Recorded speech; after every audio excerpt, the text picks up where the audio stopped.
이 반지 어디서 났어? 엄마 유품이었던 은반지를 아이들은 전당포에 맡겼습니다. 하룻밤 잘 곳을 구하기 위해서였습니다. 그런데 그 순간 가게 안쪽에서 낯선 남자가 나왔습니다. 18살 소녀는 본능적으로 뒤로 물러섰습니다.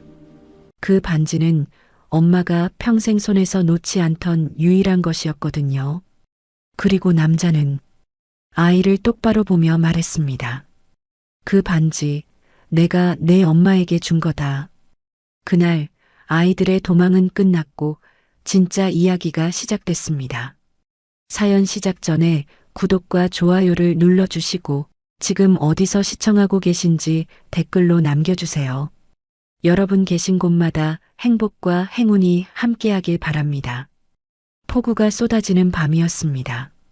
장례식장 지붕 어딘가에서 빗물이 새는지 복도 한쪽에 놓인 빨간 양동이 안으로 물방울이 똑똑 떨어지고 있었어요. 그 소리가 텅 빈 복도에 울려 퍼질 때마다 18살 연수의 어깨가 움찔움찔 떨렸습니다. 조문 오시는 분 없으시면 문 좀 닫아도 될까요? 장례 지도사가 조심스럽게 물었지만 연수는 고개만 가로저었습니다. 혹시라도 누군가 올지 모른다는 생각 때문이었어요. 하지만 시계는 이미 밤 11시를 가리키고 있었고 방명록에는 고작 7줄의 이름만 적혀 있었습니다. 검은 교복 차림의 연수는 상주석에 앉아 있었습니다. 학교에서 빌려온 검은 리본을 가슴에 달고 어른들이 하는 것처럼 허리를 곧게 펴고 앉아 있었지만 그 모습은 어딘가 어설펐어요. 무릎 위에 올려놓은 두 손이 계속 떨리고 있었거든요. 누나, 배고파? 7살 소은이가 연수의 치마를 잡아당겼습니다. 연수는 동생의 머리를 쓰다듬으며 작은 목소리로 말했어요. 조금만 참아. 이따 라면 먹자. 엄마는? 엄마 언제 와? 그 질문에 연수의 손이 멈췄습니다. 뭐라고 대답해야 할지 몰랐어요. 저 안에 누워 계신 분이 엄마라는 걸, 이제 다시는 엄마가 밥을 차려주지 않는다는 걸 어떻게 설명해야 할까요? 연수는 입술을 꾹 깨물었습니다. 엄마는 지금 쉬고 계셔. 겨우 그렇게 말하고는 고개를 돌렸습니다. 눈시울이 뜨거워지는 걸 들키고 싶지 않았거든요. 15살 준호는 빈 소문 앞에 서서 창밖을 바라보고 있었습니다. 비가 유리창을 타고 흘러내리는 모습을 멍하니 지켜보다가 문득 주먹을 불끈 쥐었어요. 이를 악물고 있는 턱 근육이 파르르 떨렸습니다. 형, 왜 그래? 소은이가 다가와 물었지만 준호는 대답하지 않았습니다. 그저 동생의 머리 위에 손을 얹고 가만히 있을 뿐이었어요. 그 손이 미세하게 떨리고 있다는 걸 소은이는 알지 못했습니다. 자정이 가까워지자 장례 지도사가 다시 다가왔습니다. 학생, 내일 발인인데 밤새 여기 있을 거예요? 보호자분은 안 오시나요? 보호자. 그 단어가 연수의 가슴을 찔렀습니다. 아버지는 연수가 5살 때 떠났고 할머니는 오래전에 돌아가셨어요. 외가 쪽 친척이라고는 명절에도 얼굴 한번 비추지 않던 사람들 뿐이었습니다. 저희끼리 있을 거예요. 연수가 단호하게 말했습니다. 목소리는 떨렸지만 눈빛만은 흔들리지 않으려 애썼어요. 장례 지도사는 잠시 연수를 바라보다가 고개를 끄덕이며 물러났습니다. 그 뒷모습을 바라보던 연수의 눈가에 물기가 맺혔습니다. 하지만 울면 안 된다고 속으로 몇 번이나 되뇌었어요. 밤이 깊어지자 소은이가 연수의 무릎에 머리를 대고 잠이 들었습니다. 작은 손이 연수의 교복 치마를 꼭 쥐고 있었어요. 그 모습을 보던 연수의 눈에서 결국 눈물 한 방울이 떨어졌습니다. 소리 없이 아무도 모르게 누나. 준호가 다가와 낮은 목소리로 불렀습니다. 응, 우리 어떻게 해? 그 질문에 연수는 대답하지 못했습니다. 사실 자신도 몰랐거든요. 내일 발인이 끝나면 어디로 가야 하는지, 학교는 어떻게 해야 하는지, 남은 돈은 얼마나 되는지 아무것도 몰랐습니다. 하지만 동생들 앞에서 무너질 수는 없었어요. 걱정 마. 내가 다 알아볼게. 연수는 잠든 소은이의 머리카락을 쓰다듬으며 말했습니다. 그 목소리가 떨린다는 걸 준호는 알아챘지만 모른 척했어요. 빗소리는 점점 거세졌습니다. 양동이 안의 물은 점점 차올랐고 장례식장의 불빛은 희미하게 깜빡거렸어요. 마치 이 가족의 앞날처럼 불안하고 위태롭게. 새벽 2시쯤 연수는 문득 어머니의 영정 사진을 바라봤습니다. 3년 전 봄, 벚꽃 아래서 웃고 있는 어머니의 모습이었어요. 그때 어머니는 이렇게 말씀하셨죠. 연수야, 엄마 없어도 동생들 잘 챙겨야 해. 넌 언니니까. 그때는 그냥 웃으며 대답했었습니다. 네, 알았어요, 엄마. 그런 일은 없을 거라고 생각하면서요. 그런데 그 일이 정말로 일어났습니다. 어머니는 병원비를 아끼느라 아프다는 말조차 하지 않았고 연수가 이상함을 눈치챘을 때는 이미 너무 늦어버린 뒤였어요. 연수는 영정 사진을 향해 속삭였습니다. 엄마, 나 무서워요. 근데 울면 안 되죠? 내가 언니니까. 대답은 없었습니다. 그저 빗소리만 장례식장을 가득 채웠어요. 동이 틀 무렵 빗줄기가 조금 약해졌습니다. 연수는 밤새 한숨도 자지 못한 눈으로 창밖을 바라봤어요.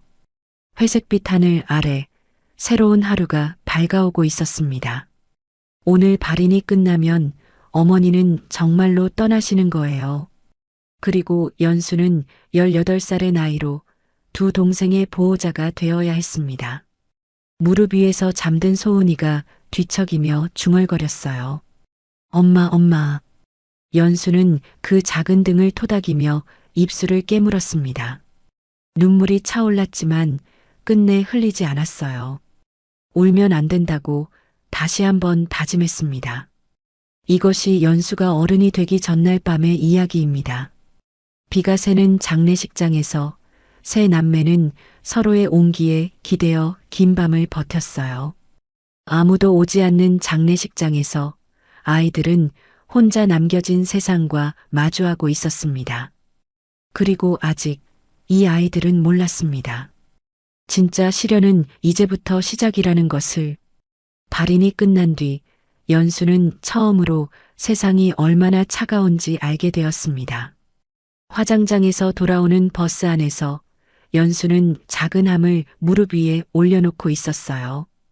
어머니의 전부가 이 작은 함 안에 들어있다는 게 믿기지 않았습니다.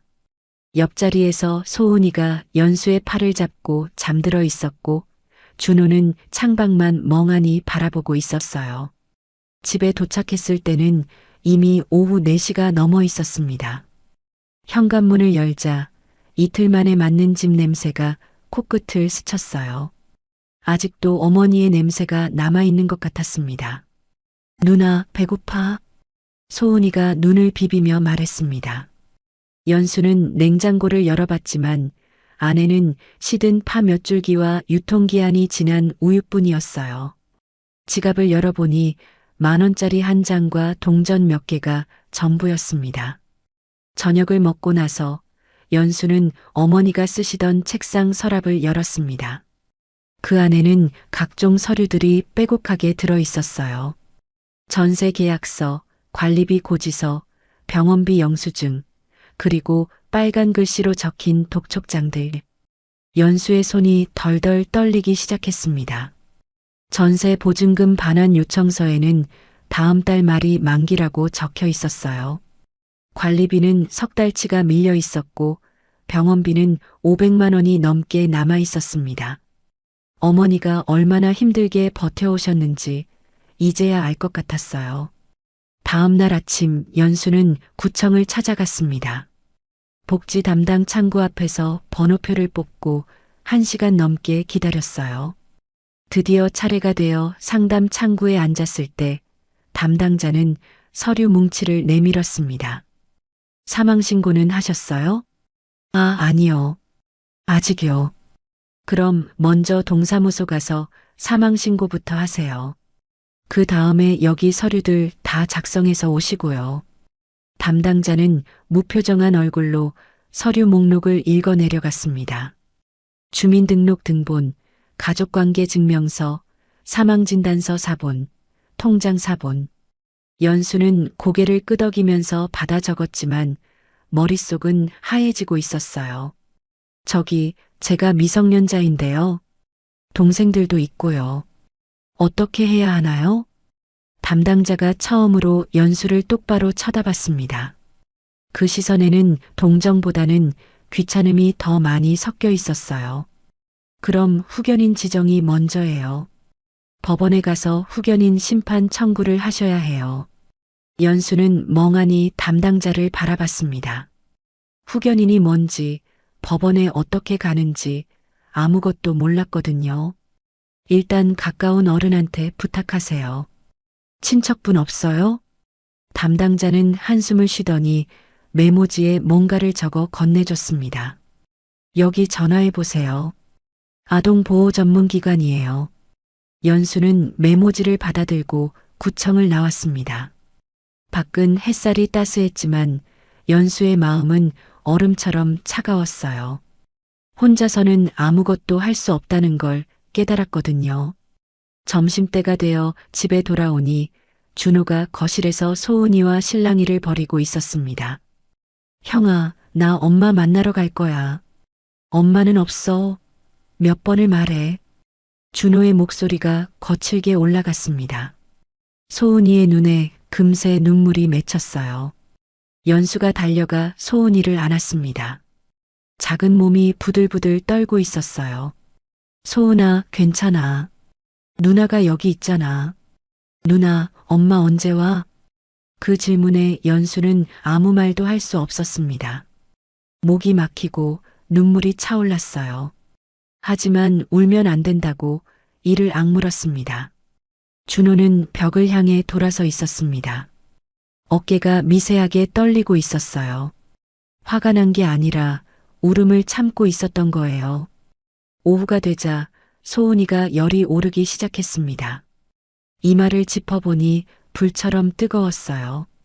체온계를 찾아 재보니 38도. 누나, 머리 아파. 소은이가 칭얼거렸습니다. 연수는 해열제를 찾아 서랍을 뒤졌지만 약은 보이지 않았어요. 준호야, 약국 가서 어린이 해열제 좀 사와. 연수가 지갑을 열어 남은 돈을 꺼냈습니다. 2,800원. 약값이 될지 모르겠지만 다른 방법이 없었어요. 준호가 나간 사이 연수는 소은이 이마에 물수건을 올려주며 가만히 앉아 있었습니다. 사망신고, 후견인, 전세만기, 밀린 관리비, 병원비. 모든 게 연수의 어깨를 짓누르고 있었습니다. 연수는 구겨진 메모지를 펴보았습니다. 아동보호 전문기관. 거기에 전화하면 도와준다고 했죠. 하지만 연수는 알고 있었습니다. 거기에 전화하면 동생들과 헤어질 수도 있다는 걸요. 시설에 들어가면 형제가 따로 보내질 수도 있다고 언젠가 뉴스에서 봤었어요. 그건 절대 안 됐습니다. 연수는 메모지를 주머니 깊숙이 구겨 넣었습니다. 그리고 열이 오른 소은이의 손을 꼭 잡았어요. 괜찮아, 소은아. 누나가 지켜줄게. 무슨 일이 있어도. 그 목소리는 떨렸지만 눈빛만은 단단했습니다. 바깥에서 준호가 돌아왔습니다. 손에는 작은 약봉지가 들려 있었어요. 누나, 약 샀어. 근데 800원 모자라서 약사 아저씨가 그냥 주셨어. 준호의 눈가가 빨갛게 부어 있었습니다. 약국까지 가는 동안 울었던 게 분명했어요. 하지만 준호는 아무 말도 하지 않았고 연수도 묻지 않았습니다. 밤이 깊어지고 해열제를 먹은 소은이가 겨우 잠이 들었을 때 연수는 어머니의 영정 사진을 바라보았습니다. 엄마, 나 잘할 수 있겠죠? 대답은 없었습니다. 연수는 처음으로 깨달았습니다. 어른이 된다는 건 아무도 대답해주지 않는 질문을 스스로에게 던지며 살아가는 거라는 거리요. 소은이의 열이 내린 다음 날 연수는 어머니의 방을 정리하기로 마음먹었습니다. 문을 여는 순간 어머니의 냄새가 코끝을 스쳤어요. 라벤더 향이 섞인 로션 냄새. 연수는 잠시 문 앞에 서서 눈을 감았습니다. 마치 어머니가 아직 이 방에 계신 것 같았거든요. 누나, 나도 도와줄까? 준호가 뒤에서 물었지만 연수는 고개를 저었습니다. 아니, 너는 소은이 좀 봐줘. 나 혼자 할게. 사실 동생에게 이 모습을 보여주고 싶지 않았어요. 어머니의 물건들을 정리하면서 울게 될 것 같았거든요. 연수는 옷장부터 열었습니다. 어머니의 옷들이 가지런히 걸려 있었어요. 대부분 오래된 것들이었습니다. 새 옷이라고는 3년 전 연수 중학교 졸업식 때 입으셨던 베이지색 재킷 하나뿐이었어요. 그마저도 소매 끝이 달아 있었습니다. 연수는 그 재킷을 꺼내 가슴에 안았습니다. 천에서 어머니의 향기가 희미하게 났어요. 눈물이 차올랐지만 꾹 참았습니다. 책상 서랍을 열자 서류들 사이에서 작은 수첩 하나가 나왔습니다. 어머니의 글씨로 빼곡히 적힌 가계부였어요. 연수의 손이 떨리기 시작했습니다. 2월, 연수 학원비 30만 원, 준호 교복 수선비 2만 원, 소은이 유치원비 15만 원, 관리비 밀림. 다음 달에 3월, 병원비 10만 원, 약값 5만 원, 연수 현장학습비 3만 원, 이번 달도 관리비 못 냄. 4월, 몸이 안 좋음. 병원 가야 하는데 돈이 없음. 조금만 더 버티자. 연수는 수첩을 읽다가 손으로 입을 막았습니다. 어머니는 아프면서도 병원을 미뤘던 거예요. 아이들 학원비, 교복값, 현장학습비를 대느라 자신의 몸은 뒷전이었던 겁니다. 5월의 기록은 글씨가 흐릿해져 있었습니다. 손에 힘이 없으셨던 게 분명했어요. 연수한테 미안. 아직 어린데 너무 많은 걸 시킨 것 같아. 우리 연수가 동생들 잘 챙겨주길. 엄마가 하늘에서 지켜볼게. 마지막 문장을 읽는 순간 연수의 눈에서 눈물이 쏟아졌습니다. 더 이상 참을 수가 없었어요. 수첩을 가슴에 꼭 안고 소리 없이 울었습니다. 어머니는 알고 계셨던 거예요. 자신이 오래 버티지 못할 거라는 걸. 그래서 그 마지막 메시지를 남기신 거였습니다. 한참을 울고 나서 연수는 서랍 깊숙한 곳을 뒤졌습니다. 거기서 낡은 나무 상자 하나가 나왔어요. 뚜껑을 열자 안에는 오래된 사진 몇 장과 음반지 하나가 들어 있었습니다. 사진 속에는 젊은 시절의 어머니가 있었어요. 20살쯤 되어 보이는 어머니는 환하게 웃고 있었습니다. 옆에는 연수가 한 번도 본 적 없는 노부부가 함께 서 있었어요. 연수는 사진을 뒤집어 보았습니다. 뒷면에는 흐릿한 글씨로 이렇게 적혀 있었어요. 1998년 추석. 본가에서. 본가라니. 연수는 고개를 갸웃거렸습니다. 어머니는 항상 고향 얘기를 피하셨거든요. 할머니, 할아버지가 일찍 돌아가셨다고만 하셨지 자세한 이야기는 한 번도 해주신 적이 없었어요. 음반지를 집어들었습니다. 오래되어 광택은 사라졌지만 안쪽에 뭔가가 새겨져 있었어요.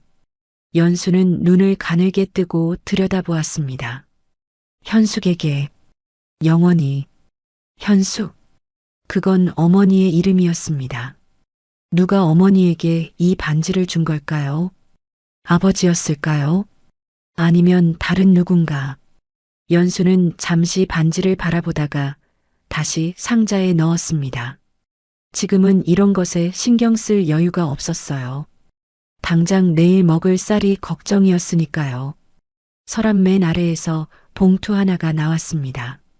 안에는 통장과 도장이 들어 있었어요. 연수는 통장을 펼쳐보았습니다. 잔액 12만 3,450원. 그게 전부였습니다. 어머니가 평생을 일하시며 남긴 전 재산이 겨우 12만 원이라니 연수의 가슴이 먹먹해졌습니다. 통장과 함께 보험 증서도 나왔어요. 연수는 눈을 크게 뜨고 읽어내려갔습니다. 사망보험금 3천만 원.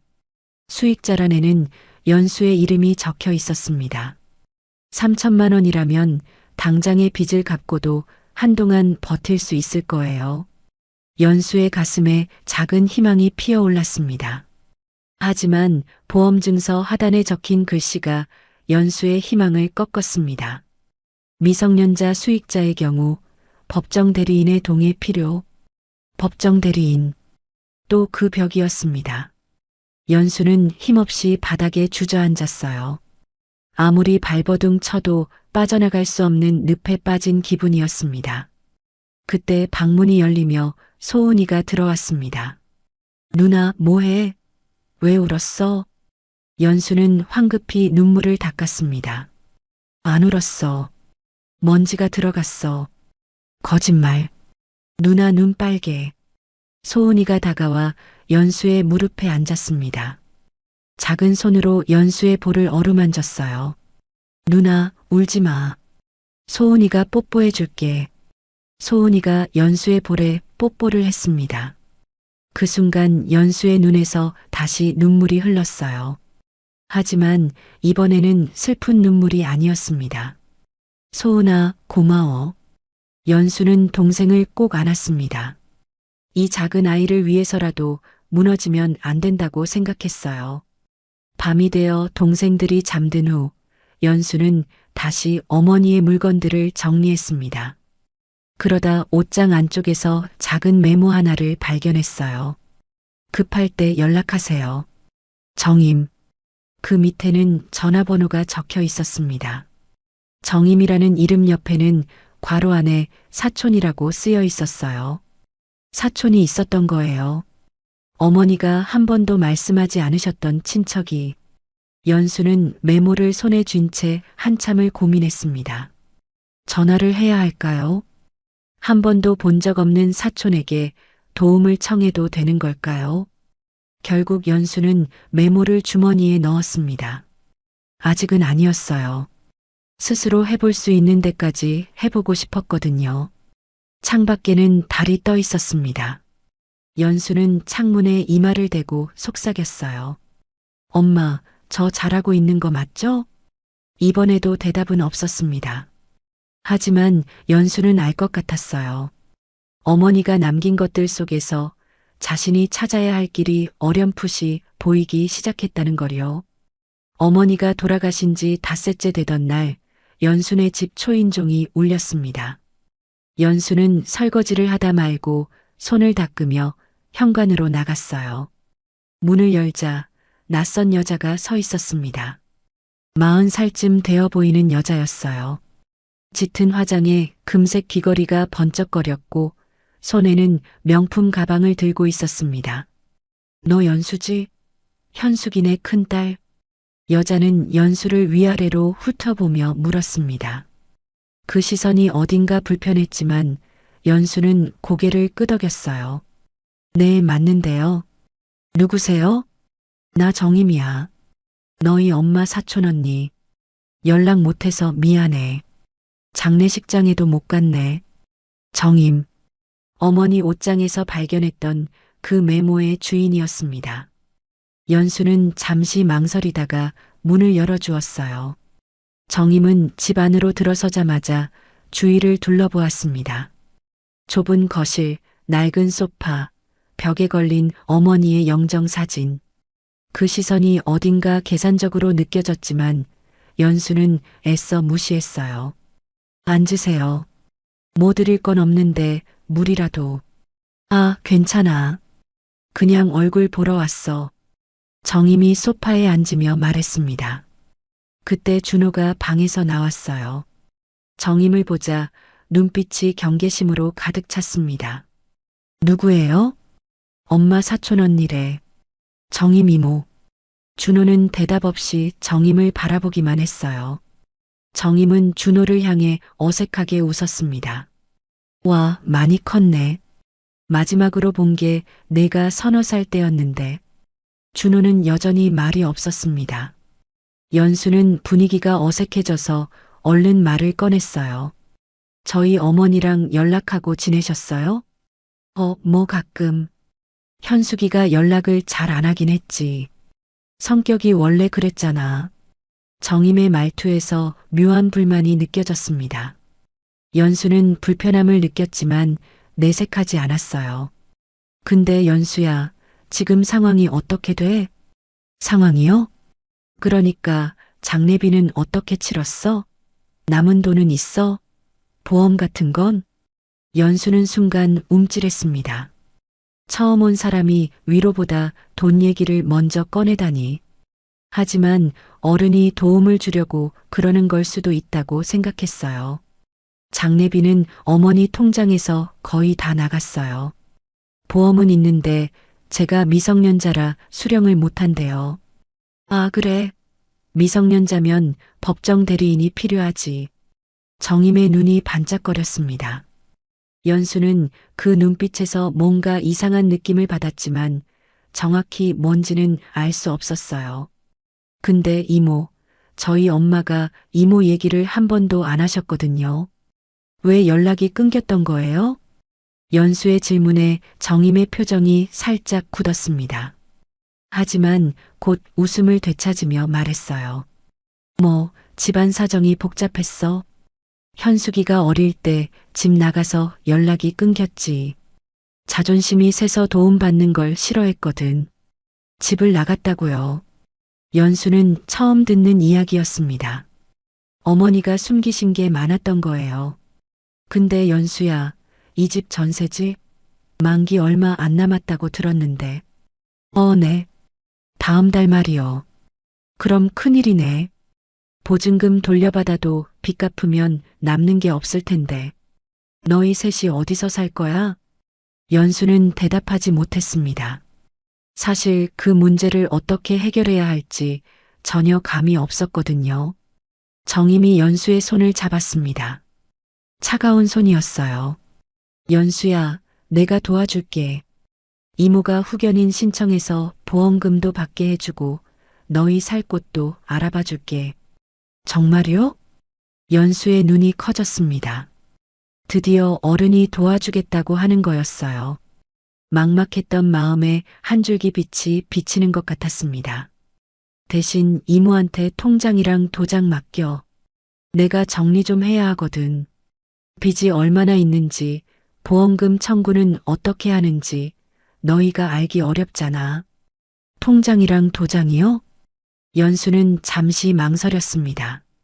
뭔가 이상했어요. 처음 만난 사람에게 통장과 도장을 맡기라니. 이모, 죄송한데 그건 좀. 왜?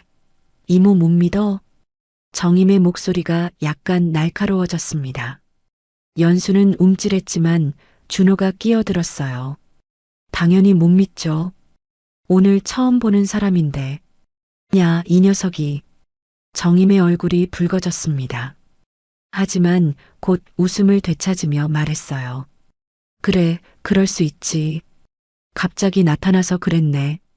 미안해. 정임은 가방에서 명함을 꺼내 연수에게 건넸습니다. 일단 오늘은 이만 갈게. 생각해보고 연락해. 근데 연수야, 너희끼리 버티기 힘들 거야. 시설에 가기 싫으면 어른 도움이 필요해. 시설. 그 말에 연수의 심장이 쿵 내려앉았습니다. 정임은 그 반응을 눈치채고 살짝 미소를 지었어요. 생각해봐. 이모가 기다릴게. 정임이 떠난 후 준호가 분노에 찬 목소리로 말했습니다. 누나, 저 사람 이상해. 못 믿겠어. 나도 알아. 근데 어쩌겠어. 도와줄 사람이 저 사람밖에 없잖아. 연수는 명함을 바라보았습니다. 부동산 중개업. 정임의 직업이 적혀 있었어요. 밤이 되자 연수는 어머니의 가계부를 다시 꺼내 보았습니다. 그러다 문득 이상한 점을 발견했어요. 5년 전 기록에 정임이라는 이름이 있었거든요. 정임에게 빌린 돈 200만 원. 갚아야 함. 빌린 돈이라니. 어머니가 정임에게 돈을 빌렸었던 거예요. 그리고 다음 페이지에는 이렇게 적혀 있었습니다. 정임 연락 끊김. 무슨 일인지 모름. 다시는 빌리지 말자. 연수는 가슴이 서늘해졌습니다. 어머니와 정임 사이에 뭔가 있었던 거예요. 그런데 왜 지금 와서 갑자기 나타난 걸까요? 소은이가 잠꼬대를 했습니다. 엄마. 연수는 동생의 이불을 여며주며 생각했어요. 정임을 믿어야 할까요? 말아야 할까요? 도움이 필요한 건 사실이지만 뭔가 불안했습니다. 창밖에서 바람이 불었습니다. 연수는 명함을 서랍 깊숙이 넣으며 중얼거렸어요. 엄마, 이 사람 믿어도 되는 거예요? 대답은 없었습니다. 하지만 연수의 마음 한구석에서는 경고음이 울리고 있었어요. 이 사람은 도와주러 온 게 아니라는 것을, 뭔가 다른 목적이 있다는 것을요. 정임이 다시 찾아온 건 이틀 뒤였습니다. 이번에는 혼자가 아니었어요. 정장을 입은 남자 한 명이 함께였습니다. 남자는 명함을 내밀며 자신을 변호사라고 소개했어요. 오정임 씨의 의뢰로 왔습니다. 미성년자 후견 관련 상담차요. 연수는 불안한 마음으로 두 사람을 거실로 안내했습니다. 준호는 방에서 나오지 않았고 소은이는 연수 뒤에 숨어 낯선 사람들을 경계했어요. 연수야, 잘 생각해봤어? 정임이 소파에 앉으며 물었습니다. 연수는 고개를 저었어요. 아직요. 좀 더 생각해보고 싶어요. 생각할 시간이 없어. 전세 만기가 코앞이잖아. 정임의 목소리가 단호해졌습니다. 옆에 앉은 변호사가 서류 가방에서 종이 뭉치를 꺼냈어요. 이건 후견인 지정 신청서입니다. 여기 서명하시면 오정임 씨가 법적 후견인이 되어서 모든 행정 절차를 대신 처리할 수 있습니다. 연수는 서류를 받아들었습니다. 빼곡한 글씨가 눈에 들어왔지만 무슨 내용인지 제대로 이해할 수가 없었어요. 이게 뭐예요? 너무 어려워서 모르겠는데요. 쉽게 말하면 이모가 너희 보호자가 된다는 거야. 그래야 보험금도 받고 집도 정리하고 너희가 시설 안 가고 살 수 있어. 시설. 또 그 말이었습니다. 연수의 심장이 쿵쿵 뛰기 시작했어요. 시설에 안 가도 되는 거예요? 그럼 이모가 후견인 되면 너희 셋 다 데려다 키울 수 있어. 우리 집 넓거든. 정임이 부드러운 목소리로 말했습니다. 하지만 그 눈빛은 차가웠어요. 연수는 묘한 불안감을 느꼈습니다. 그때 준호가 방에서 나왔습니다. 두 사람을 날카롭게 노려보며 말했어요. 저 서류 안 보여줘도 돼요. 누나, 서명하지 마. 야, 이 녀석이 왜 이래? 정임의 얼굴이 붉어졌습니다. 준호는 물러서지 않았어요. 이상하잖아요. 우리 엄마 장례식에도 안 오고 갑자기 나타나서 후견인이 되겠다고?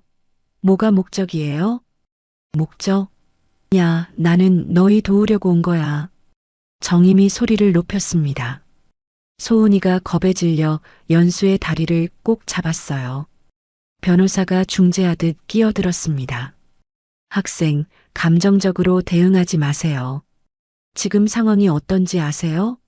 미성년자 3명이 보호자 없이 살고 있으면 주민센터에서 아동보호 신고가 들어갑니다. 그러면 강제로 시설에 분리 수용될 수 있어요. 분리 수용? 연수의 얼굴이 하얗게 질렸습니다. 분리 수용이요? 우리가 따로 보내진다는 거예요? 네. 보호자가 없으면 그렇게 됩니다. 형제가 각각 다른 시설로 갈 수도 있고요. 연수의 눈에 눈물이 맺혔습니다. 가장 두려웠던 일이었어요. 동생들과 헤어지는 것. 그것만은 절대 안 됐습니다. 정임이 연수에게 다가와 손을 잡았습니다. 연수야, 이모 말 들어.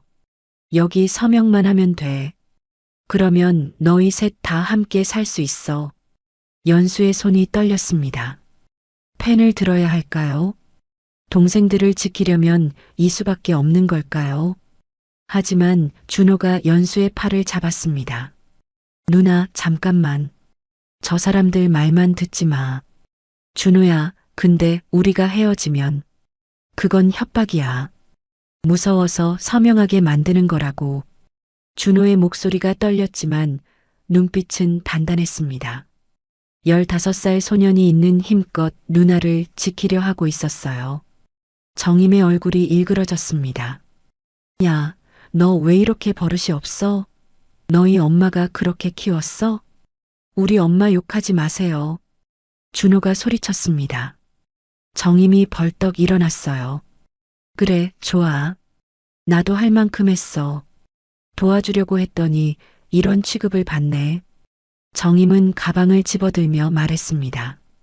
연수야, 사흘 줄게. 사흘 안에 연락 없으면 나도 손 놓을 거야. 그때 가서 시설 끌려가도 나한테 뭐라 하지 마. 정임과 변호사가 떠난 후 집안은 고요해졌습니다. 소은이가 울음을 터뜨렸어요. 누나, 우리 헤어져? 나 형아랑 헤어져? 아니야, 안 헤어져. 누나가 지켜줄게. 연수는 소은이를 안으며 말했지만 목소리가 떨렸습니다. 정말 지킬 수 있을까요?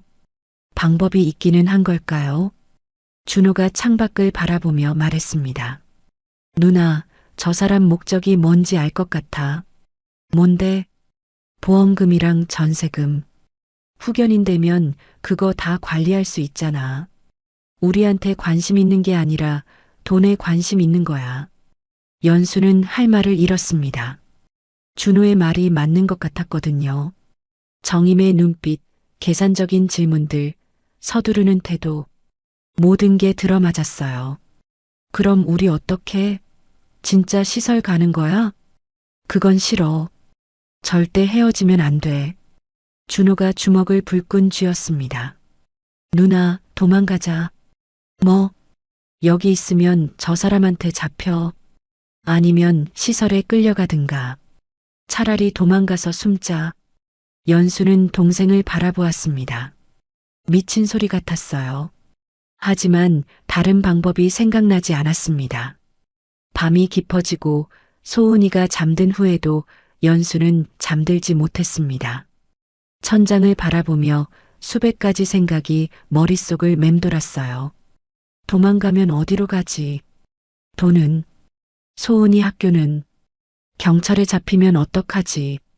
하지만 동시에 다른 생각도 들었습니다. 여기 있으면 정임에게 모든 걸 빼앗기거나 동생들과 헤어질 수도 있어요. 어느 쪽이든 끔찍했습니다.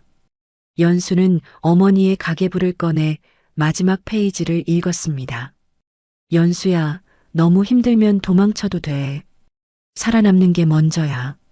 어머니가 언제 쓰신 글인지 몰랐어요.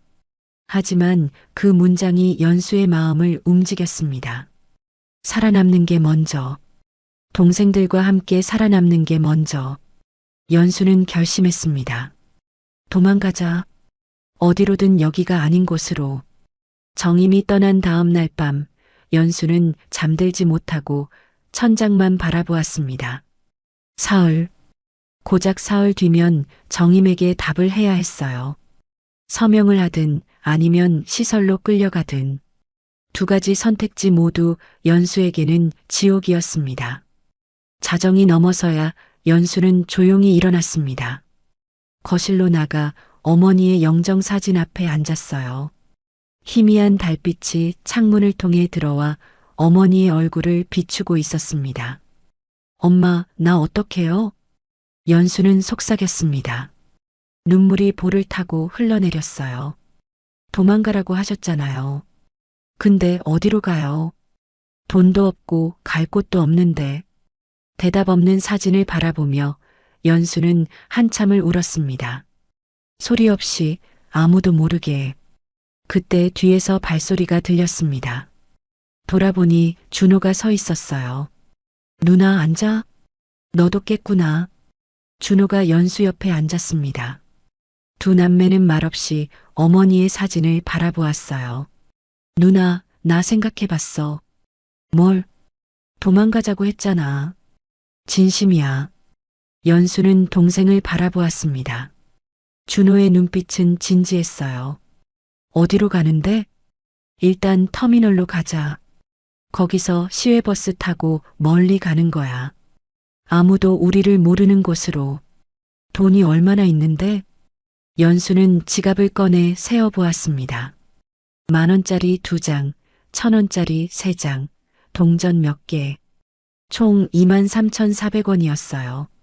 이것밖에 없어. 나도 용돈 모은 거 있어. 15,000원. 둘이 합치면 38,000원 정도. 시외버스 사클 내고 나면 며칠 버티기도 빠듯한 돈이었습니다. 이걸로 어떻게 살아? 연수가 한숨을 쉬었습니다. 하지만 준호는 포기하지 않았어요. 일단 가면서 생각하자. 여기 있으면 답이 없잖아. 연수는 고민에 빠졌습니다. 미친 짓이었어요. 18살, 15살, 7살 아이들이 집을 나가다니. 하지만 정임에게 끌려가는 것보다는 나을지도 몰랐습니다. 소은이는 어떻게? 걔 아직 어려. 그래서 더 데리고 가야지. 그 나쁜 사람한테 맡길 순 없잖아. 준호의 말에 연수는 고개를 끄덕였습니다. 맞았어요. 소은이를 정임에게 맡기느니 차라리 함께 도망가는 게 나았습니다. 알았어. 도망가자. 연수가 결심을 내리자 준호의 얼굴에 안도감이 스쳤습니다. 그럼 뭘 챙길까? 최소한만 챙기자. 옷 몇 벌, 신분증, 그리고 연수는 어머니의 방으로 가서 낡은 나무 상자를 가져왔습니다. 그 안에는 사진들과 음반지가 들어 있었어요. 이건 꼭 가져가야 해. 그 반지, 왜? 몰라. 그냥 엄마 거니까. 연수는 상자를 가방에 넣었습니다. 그리고 어머니의 가계부, 통장, 도장, 보험증서도 챙겼어요. 정임에게 빼앗기지 않으려면 가져가야 했습니다. 새벽 4시가 되자 연수는 소은이를 깨웠습니다. 소은아, 일어나. 응? 누나, 왜? 우리 여행 가는 거야. 재미있는 대로. 여행? 진짜? 소은이의 눈이 반짝거렸습니다. 연수는 억지로 웃으며 고개를 끄덕였어요. 응, 진짜. 근데 조용히 해야 해. 비밀 여행이거든. 비밀 여행? 와, 신난다. 소은이가 작은 목소리로 환호했습니다. 연수는 가슴이 아팠어요. 이게 여행이 아니라 도망이라는 걸 이 아이는 몰랐으니까요. 5시가 되자 세 남매는 집을 나섰습니다. 연수는 현관문을 닫기 전에 마지막으로 집안을 돌아보았어요. 어머니와 함께 살았던 집. 좁고 낡았지만 따뜻했던 곳. 잘 있어요, 엄마. 연수는 속삭이고 문을 닫았습니다. 새벽 거리는 어둡고 쌀쌀했습니다. 소은이가 춥다고 했고 연수는 자신의 외투를 벗어 동생에게 입혀주었어요. 찬바람이 얇은 티셔츠를 뚫고 파고들었지만 연수는 이를 악물었습니다. 터미널까지는 걸어서 40분 거리였습니다. 택시비를 아끼기 위해 걷기로 했어요. 소은이는 얼마 가지 않아 졸려했고 준호가 동생을 업었습니다. 형아, 무거워? 괜찮아. 잠들어도 돼. 준호의 등에 엎인 소은이가 스르르 눈을 감았습니다. 준호의 이마에 땀이 맺혔지만 한마디 불평도 하지 않았어요. 연수는 동생의 뒷모습을 바라보며 생각했습니다. 15살밖에 안 된 아이가 저렇게 어른처럼 동생을 돌보고 있다니 가슴이 먹먹해졌어요. 동쪽 하늘이 희미하게 밝아올 무렵 세 남매는 터미널 근처에 도착했습니다. 첫차 시간까지는 아직 1시간이 남아 있었어요. 어디 앉을 데 없나? 연수가 주위를 둘러보았습니다. 터미널 근처에 24시간 편의점이 보였어요. 일단 저기 들어가자. 좀 쉬면서 첫 차 기다리자. 편의점에 들어가니 따뜻한 공기가 몸을 감쌌습니다. 연수는 소은이를 창가 자리에 앉히고 따뜻한 우유를 하나 샀어요. 소은아, 이거 마셔. 고마워, 누나. 소은이가 우유를 마시는 모습을 바라보며 연수는 창밖을 내다보았습니다. 이제 진짜 시작이었어요. 갈 곳도 계획도 없는 도망이. 하지만 돌아갈 수는 없었습니다. 이미 집을 나왔고 정임에게 연락할 생각도 없었어요. 앞으로 어떻게 될지 모르지만 동생들과 함께라면 버틸 수 있을 거라고 믿었습니다. 준호가 연수 옆에 앉으며 물었어요. 누나, 무서워? 응. 근데 괜찮아. 왜 괜찮아? 연수는 소은이를 바라보며 미소 지었습니다. 너희가 있으니까. 그 말에 준호도 작게 웃었어요. 창밖으로 해가 떠오르고 있었습니다. 새로운 하루가, 새로운 시작이 밝아오고 있었어요. 세 남매의 도망은 이렇게 시작되었습니다. 두렵고 막막했지만 함께였기에 한 걸음씩 내디딜 수 있었어요. 첫 차 시간이 다가오자 연수는 매표소로 향했습니다. 어디로 가는 표들일까요? 창구 직원의 질문에 연수는 멈칫했어요. 어디로 가야 하는지 생각해 본 적이 없었거든요. 그냥 멀리 가야 한다는 것만 알았습니다. 저기 한두 시간 정도 거리에 있는 작은 도시요. 청주나 천안 정도가 있는데요. 청주가 5,400원, 천안이 4,800원이에요. 연수는 빠르게 계산했습니다. 3명이면 15,000원 정도. 남은 돈으로 며칠이나 버틸 수 있을까요? 천안으로 3장 주세요. 표를 끊고 돌아오니 소은이가 졸린 눈을 비비고 있었습니다. 누나, 배고파? 조금만 참아. 버스 타면 사줄게. 연수는 동생의 머리를 쓰다듬었습니다. 하지만 속으로는 걱정이 되었어요. 이 돈으로 얼마나 버틸 수 있을지.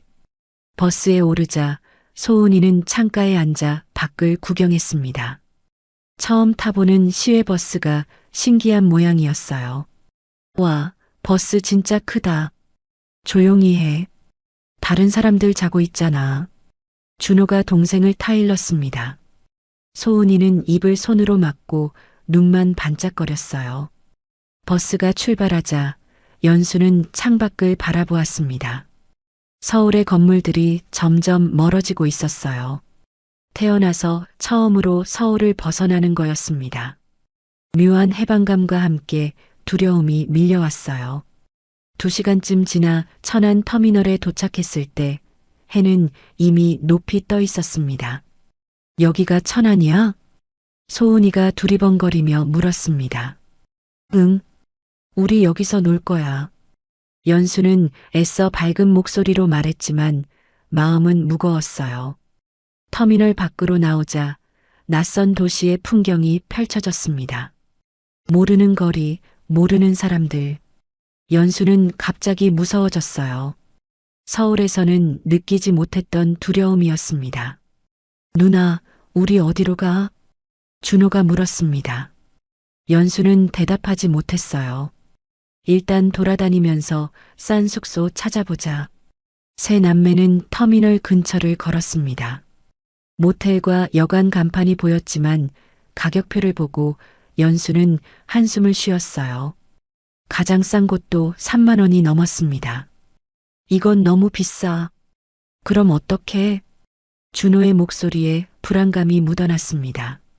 점심때가 되자 소은이가 다시 배고프다고 칭얼거렸습니다. 연수는 근처 분식집에 들어가 김밥 2줄과 라면 하나를 시켰어요. 셋이서 나눠 먹어야 했습니다. 누나, 나 라면 더 먹고 싶어. 다음에 먹자. 오늘은 이만큼만. 소은이의 입이 삐죽거렸지만 더 이상 떼쓰지는 않았어요. 어린아이도 상황이 심상치 않다는 걸 느끼는 것 같았습니다. 밥을 먹고 나니 남은 돈은 2만 원이 채 되지 않았습니다. 연수는 지갑을 보며 입술을 깨물었어요. 누나, 저기 경찰 아저씨. 준호가 작은 목소리로 말했습니다. 연수가 고개를 돌리니 순찰 중인 경찰관이 분식집 앞을 지나가고 있었어요. 연수의 심장이 빠르게 뛰기 시작했습니다. 가만히 있어. 눈 마주치지 마. 연수는 고개를 숙이고 김밥을 먹는 척했습니다.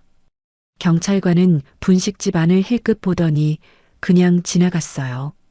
연수는 그제야 숨을 내쉬었습니다. 경찰이 왜 무서워? 소은이가 고개를 갸웃거리며 물었습니다. 안 무서워. 그냥. 연수는 대답을 얼버무렸어요. 오후가 되자 날씨가 흐려지더니 비가 내리기 시작했습니다. 세 남매는 터미널 처마 밑에서 비를 피했어요. 춥다. 소은이가 몸을 떨었습니다. 연수는 동생을 안고 체온을 나누어 주었어요. 누나, 이러다 소은이 또 아프겠다. 준호가 걱정스러운 얼굴로 말했습니다. 연수도 알고 있었어요. 화장실이라도 가자. 거기가 따뜻할 거야. 세 남매는 터미널 안 화장실로 들어갔습니다. 안은 그나마 따뜻했어요. 하지만 오래 있을 수는 없었습니다. 청소 아주머니가 이상한 눈으로 쳐다보기 시작했거든요. 저녁이 되었습니다. 빗줄기는 약해졌지만 갈 곳은 여전히 없었어요. 연수는 터미널 벤치에 앉아 동생들을 재웠습니다. 누나, 우리 집에 못 가는 거야? 소은이가 졸린 눈으로 물었습니다. 아니야. 조금 있다가. 지금은 여행 중이잖아. 응. 근데 엄마 보고 싶어? 그 말에 연수의 가슴이 찢어지는 것 같았습니다. 억지로 웃으며 대답했어요. 엄마도 소은이 보고 싶어 할 거야. 꿈에서 만나. 소은이가 잠들자 준호가 조용히 말했습니다. 누나, 솔직히 말해. 우리 진짜 어떡해? 나도 몰라. 근데 포기하면 안 돼. 저 사람한테 가느니 차라리 여기서 버티는 게 나아. 동생들이랑 헤어지느니. 준호가 고개를 끄덕였습니다. 밤이 깊어지자 터미널 안의 사람들이 하나둘 사라졌습니다. 세 남매만 벤치에 남아 있었어요. 보안 요원이 다가와 물었습니다. 학생들, 집에 안 가? 곧 갈 거예요. 부모님이 데리러 오거든요. 연수가 거짓말을 했습니다. 보안 요원은 의심스러운 눈으로 바라보다가 돌아갔어요. 연수는 잠든 동생들의 얼굴을 바라보았습니다. 이대로는 안 됐어요. 내일까지 어떻게든 방법을 찾아야 했습니다. 창밖으로 비가 그치고 별이 보이기 시작했습니다. 연수는 별을 바라보며 어머니를 떠올렸어요. 엄마, 도와주세요. 우리 어떡하면 돼요? 그 순간 문득 어머니의 나무 상자가 떠올랐습니다. 그 안에 있던 은반지. 혹시 그걸 팔면 돈이 될까요? 연수는 가방에서 상자를 꺼내 은반지를 손에 쥐었습니다. 차가운 금속의 감촉이 느껴졌어요. 어머니의 유품을 파는 건 가슴이 아팠지만 다른 방법이 없었습니다. 미안해요, 엄마. 이것밖에 없어서. 연수는 반지를 주머니에 넣으며 결심했습니다.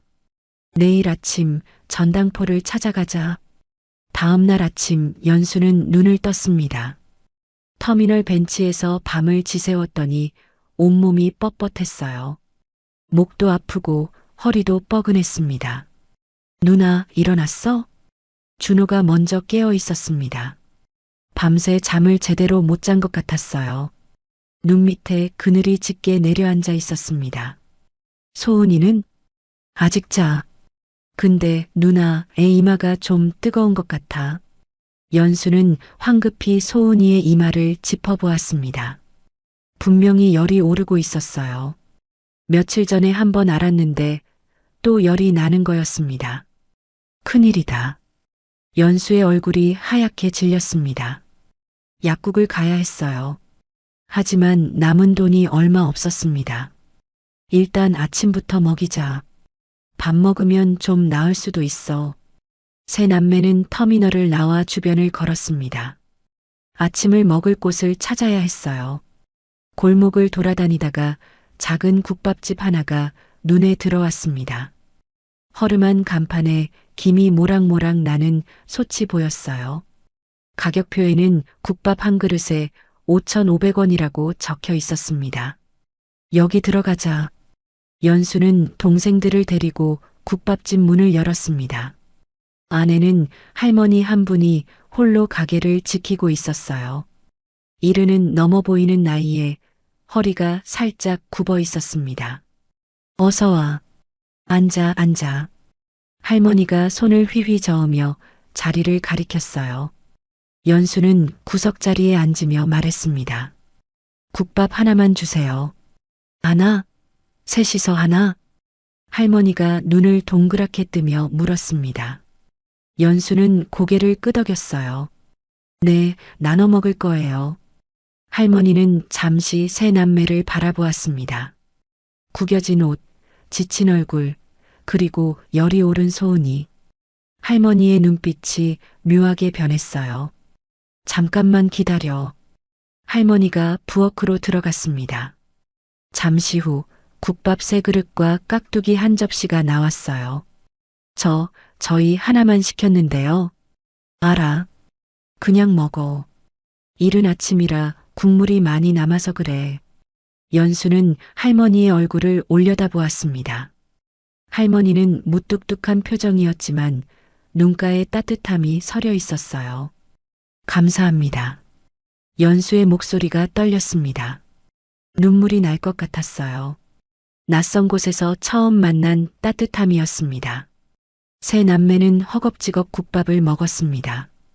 따뜻한 국물이 뱃속으로 흘러들어가자 몸이 녹는 것 같았어요. 며칠 만에 먹는 제대로 된 식사였습니다. 밥을 다 먹고 계산을 하러 가자 할머니가 물었어요. 너희 어디서 왔어? 부모님은? 연수는 잠시 망설였습니다. 저희 여행 중이에요. 여행? 애들끼리? 할머니의 눈빛이 의심스럽게 변했습니다. 부모님이 조금 있다 오세요. 먼저 구경하라고 하셔서요. 근데 저 어린애가 얼굴이 빨갛던데 열 있는 거 아니야? 연수는 서둘러 동생들을 데리고 가게를 나왔습니다. 오래 머무르면 안 됐어요. 오전 10시쯤 연수는 전당포를 찾아 나섰습니다. 터미널 근처 골목을 돌아다니다 작은 전당포 하나를 발견했어요. 낡은 간판에 금은방이라고 적혀 있었습니다. 너희 여기서 기다려. 연수는 동생들을 가게 밖에 세워두고 안으로 들어갔습니다. 안에는 50대쯤 되어 보이는 남자가 앉아 있었어요. 뭐 찾아? 이거 얼마나 받을 수 있어요? 연수는 은반지를 내밀었습니다. 주인은 반지를 받아들더니 돋보기로 자세히 살펴보았어요. 한참을 들여다보던 주인의 표정이 묘하게 변했습니다. 이거 어디서 났어? 엄마 거예요. 돌아가셨는데 급해서요. 주인이 연수를 올려다보았습니다. 뭔가를 확인하려는 듯한 눈빛이었어요. 이거 그냥 은이 아닌 것 같은데. 네. 정확히 감정하려면 하루 정도 걸려. 근데 급하다고 했지? 일단 5만 원 선지급해 줄게. 감정 끝나면 나머지 정산하고. 5만 원. 연수의 눈이 커졌습니다. 생각보다 많은 금액이었어요. 정말요? 근데 내일 다시 와야 해. 감정 결과 확인하러. 연수는 5만 원을 받아들고 가게를 나왔습니다. 손에 쥔 돈이 믿기지 않았어요. 누나, 돈 생겼어? 준호가 물었습니다. 응. 이제 약국 가자. 소은이 약 사야 해. 약국에서 어린이 해열제와 감기약을 샀습니다. 소은이에게 약을 먹이고 근처 모텔을 찾아갔어요.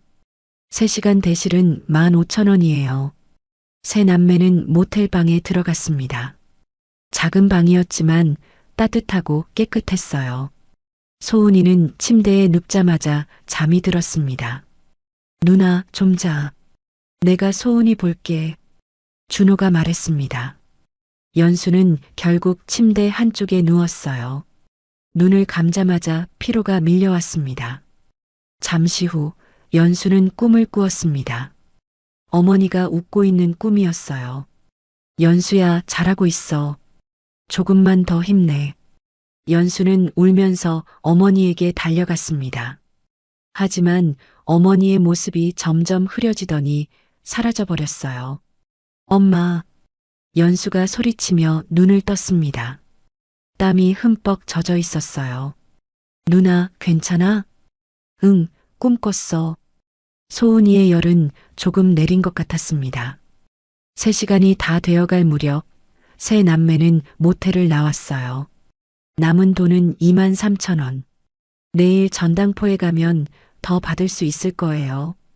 하지만 연수는 알지 못했습니다.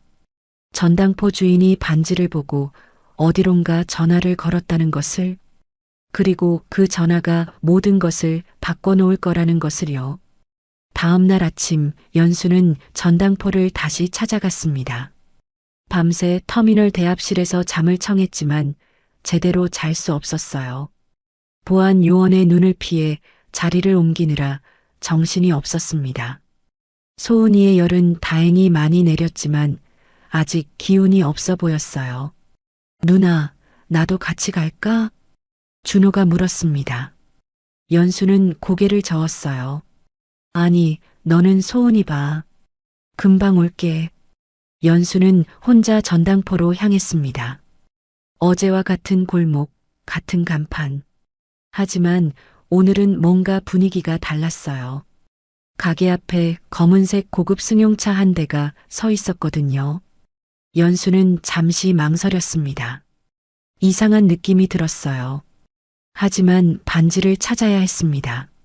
문을 열고 안으로 들어가자 전당포 주인이 연수를 보며 어색하게 웃었습니다. 왔구나. 잠깐만 기다려. 주인의 태도가 어제와 달랐어요. 뭔가 숨기는 것 같았습니다. 그때 가게 안쪽에서 낯선 남자가 나왔습니다. 50대 후반으로 보이는 남자였어요. 단정한 양복을 입고 흰머리가 섞인 머리칼이 깔끔하게 빗겨져 있었습니다. 내가 이 반지를 가져온 아이야? 남자의 목소리는 낮고 무거웠습니다. 연수는 본능적으로 한 걸음 뒤로 물러섰어요. 누구세요? 내 질문에 먼저 대답해. 이 반지 어디서 났어? 남자가 손에 들고 있는 건 어머니의 은반지였습니다. 연수의 심장이 빠르게 뛰기 시작했어요. 그건 우리 엄마 거예요. 돌려주세요. 엄마, 내 엄마 이름이 뭐야? 왜 그걸 물어요? 누군데요, 아저씨가? 연수의 목소리가 떨렸지만 물러서지 않았습니다. 남자는 잠시 연수를 바라보다가 한숨을 쉬었습니다. 내 엄마 이름이 박현숙이 맞아? 연수의 눈이 커졌습니다. 이 사람이 어떻게 어머니 이름을 알고 있는 걸까요? 어떻게 알아요?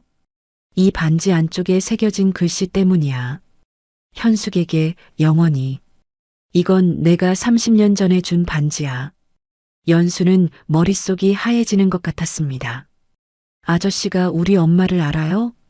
남자의 얼굴에 복잡한 감정이 스쳤습니다. 현숙이는 내 조카야. 20년 전에 집을 나간 후로 연락이 끊겼어. 연수는 숨이 막히는 것 같았습니다. 어머니에게 이렇게 가까운 친척이 있었다니. 엄마가 집을 나갔다고요? 왜요? 복잡한 사정이 있었어.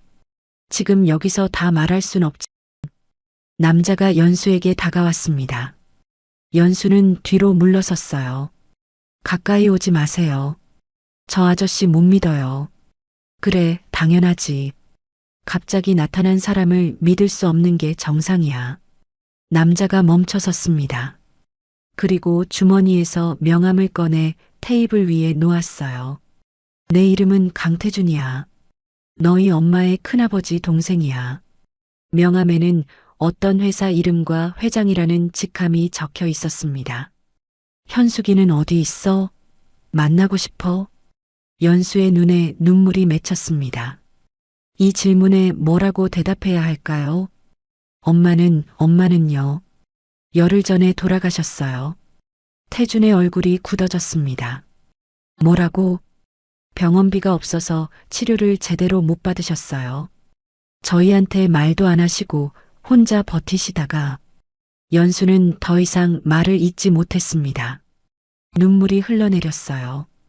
태주는 한참 동안 아무 말도 하지 못했습니다. 그의 눈가에도 물기가 맺혀 있었어요. 그래서 내가 혼자 이 반지를 팔러 온 거야? 혼자가 아니에요. 동생들이 있어요. 터미널에 있어요. 저희 지금 갈 곳이 없어요. 연수는 결국 모든 걸 털어놓았습니다. 정임이 나타나 협박한 것, 시설에 분리 수용될까봐 도망친 것. 태준의 표정이 점점 어두워졌어요. 정임이라고? 그 여자가 그런 짓을 했어? 아저씨도 정임 이모를 알아요? 알지. 그 여자는 현숙이 먼 친척이야. 예전에도 문제를 일으킨 적이 있어. 너희 보험금이랑 전세금을 노린 거구나. 태준이 연수에게 다가와 무릎을 꿇었습니다. 눈높이를 맞추기 위해서였어요. 연수야, 나를 당장 믿으라고 하지 않을게. 하지만 동생들 데리고 나한테 와. 일단 밥 먹이고 재울 곳 마련해 줄게. 왜 도와주려고 해요? 아저씨한테 우리가 뭔데요? 현숙이가 내 조카니까. 그리고 너희는 현숙이가 남긴 아이들이니까. 태준의 눈빛은 진심으로 보였습니다. 일단 동생들한테 가볼게요. 터미널에 도착하자 준호와 소은이가 기다리고 있었습니다. 준호는 태준을 보자 경계심을 드러냈어요. 누나, 저 사람 누구야? 설명할게. 연수는 동생들에게 모든 걸 설명했습니다. 그러니까 저 아저씨가 우리 외가 쪽 친척이래. 어떻게 믿어? 정임 이모도 친척이라고 했잖아. 이 반지가 증거야. 저 아저씨가 엄마한테 준 거래. 준호는 한참을 고민했어요. 일단 가보자. 근데 이상하면 바로 도망쳐. 세 남매는 태준을 따라 터미널을 나섰습니다. 검은색 승용차 앞에서 태준이 뒷문을 열었어요. 연수는 마지막으로 동생들을 바라보았습니다. 이게 맞는 선택일까요? 알 수 없었습니다. 하지만 지금 상황에서 다른 방법이 없었어요. 연수는 동생들의 손을 잡고 차에 올랐습니다. 차가 출발하자 소은이가 창밖을 바라보며 물었어요. 누나, 우리 어디가? 좋은 데 가는 거야. 연수는 동생의 머리를 쓰다듬으며 대답했습니다. 좋은 곳이기를 진심으로 바랐어요. 태주는 운전하며 백미러로 세 남매를 바라보았습니다. 그의 눈빛에는 슬픔과 안쓰러움이 함께 담겨 있었어요. 새로운 운명이 시작되고 있었습니다. 태준의 차는 천안 시내를 벗어나 외곽으로 향했습니다. 연수는 창밖을 바라보며 긴장을 풀지 못했어요. 옆에 앉은 준호도 마찬가지였습니다. 오직 소은이만 피곤한 듯 연수의 무릎에 머리를 기대고 잠들어 있었어요. 배고프지? 일단 밥부터 먹자. 태준이 백미러로 아이들을 보며 말했습니다. 연수는 작게 고개를 끄덕였어요.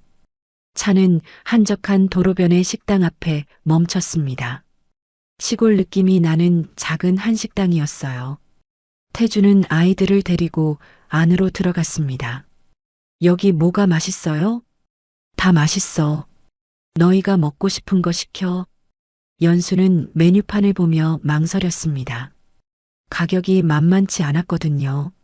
하지만 태준이 먼저 주문을 했어요. 여기 육개장 2, 비빔밥 하나, 그리고 수육 한 접시요. 음식이 나오자 아이들의 눈이 커졌습니다. 며칠 만에 보는 푸짐한 밥상이었어요. 소은이가 잠에서 깨더니 고기를 보고 환호했습니다. 와, 고기다. 천천히 먹어. 급하게 먹으면 체해. 태준이 부드러운 목소리로 말했습니다. 세 남매는 허겁지겁 음식을 먹었어요. 따뜻한 국물이 속으로 들어가자 몸이 녹는 것 같았습니다. 밥을 먹는 동안 태준의 휴대전화가 울렸습니다. 태준은 화면을 보더니 얼굴이 굳어졌어요. 잠깐 전화 받고 올게. 태준이 밖으로 나가자 준호가 연수에게 속삭였습니다. 누나, 저 아저씨 표정 이상해.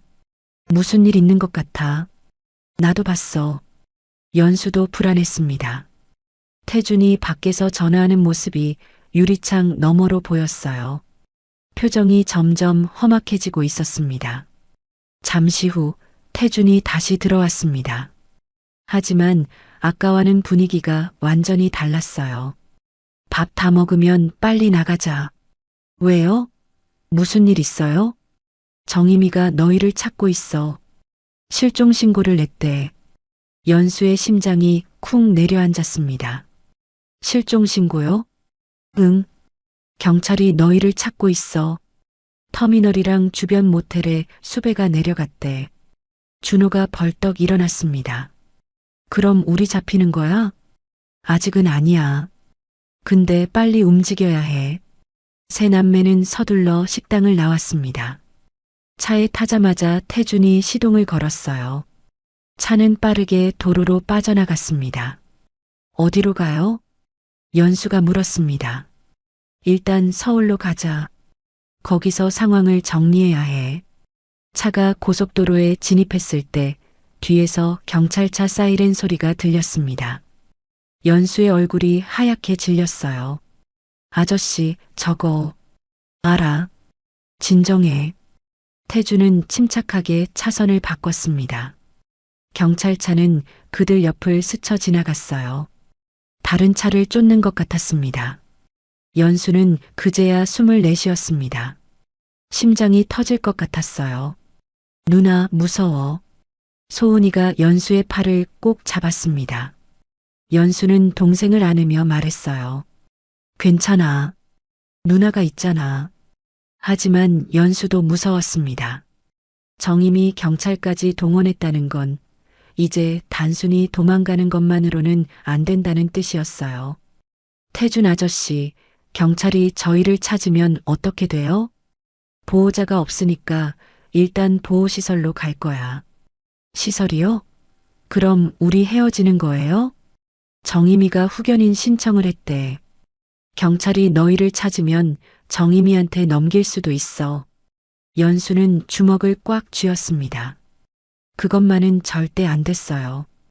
그럼 어떡해요? 방법이 없는 거예요? 있어. 내가 먼저 후견인 신청을 하면 돼. 아저씨가요? 응. 나도 너희 친척이니까 자격이 있어. 근데 시간이 걸려. 그동안 너희가 안전한 곳에 있어야 해. 차가 휴게소에 멈췄습니다. 태준이 화장실을 다녀오라고 했어요. 연수는 화장실 거울 앞에 서서 자신의 얼굴을 바라보았습니다. 며칠 사이에 많이 야위어 있었어요. 눈 밑에 그늘이 짙게 내려앉아 있었습니다. 누나, 준호가 다가왔습니다. 저 아저씨 진짜 믿어도 돼? 모르겠어. 근데 지금은 믿을 수밖에 없어. 정임 이모보다는 나은 것 같긴 해. 준호가 중얼거렸습니다. 연수도 그렇게 생각했어요. 적어도 태주는 밥을 먹이고 도망치는 것도 도와주고 있었으니까요. 다시 차에 타자 태준이 말했습니다. 연수야, 정임이가 왜 너희를 그렇게 쫓는지 알아? 보험금이랑 전세금 때문 아니에요? 그것도 있지만 더 큰 이유가 있어. 연수는 고개를 갸웃거렸습니다. 더 큰 이유죠? 너희 엄마 현숙이가 집을 나간 이유가 뭔지 알아? 아니요. 몰라요. 태주는 잠시 망설이다가 입을 열었습니다. 현숙이는 원래 집안에서 아끼던 아이였어. 그런데 20살 때 갑자기 집을 나갔어.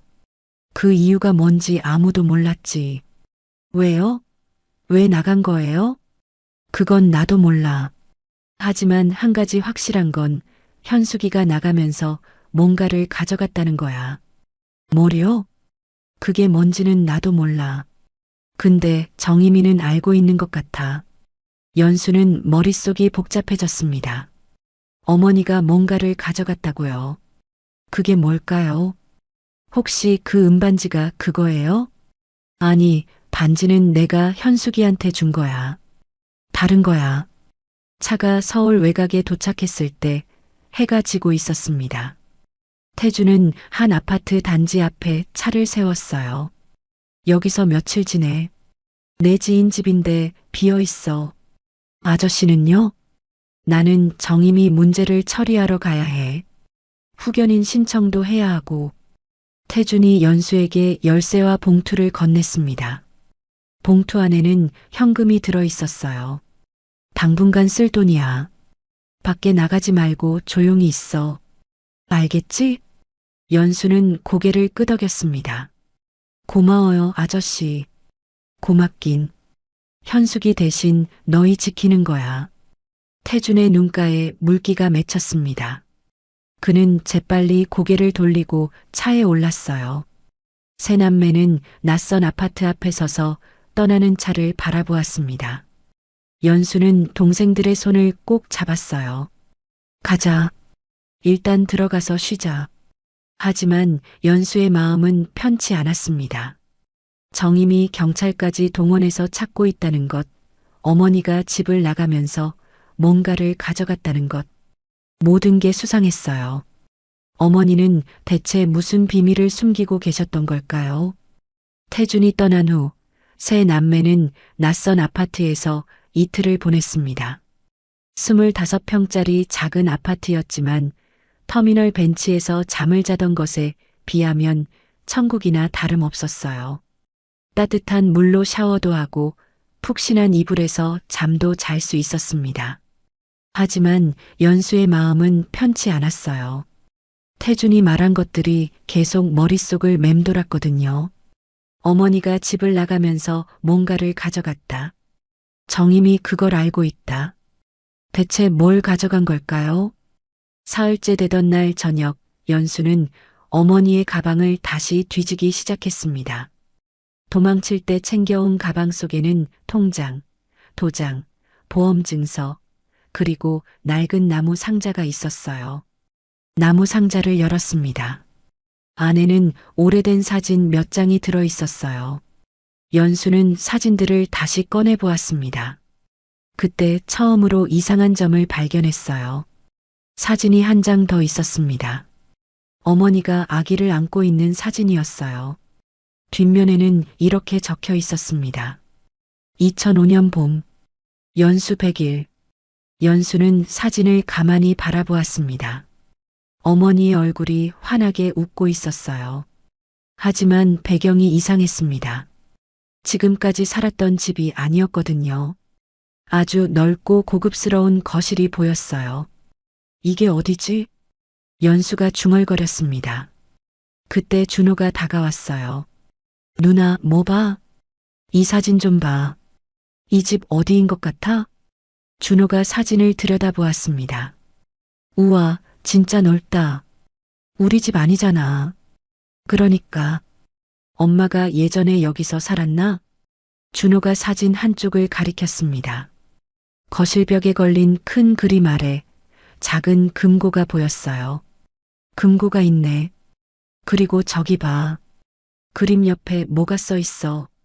연수는 눈을 가늘게 떴습니다. 흐릿했지만 한자로 된 글씨가 보였어요. 박씨 가문 가온이라고 적혀 있는 것 같은데. 박씨? 그럼 왜가 집인 거야? 연수는 고개를 끄덕였습니다. 어머니의 성이 박이었으니까요. 태준 아저씨 말이 맞나 봐. 엄마가 원래 큰 집안 출신이었던 거야. 그때 현관문 비밀번호를 누르는 소리가 들렸습니다.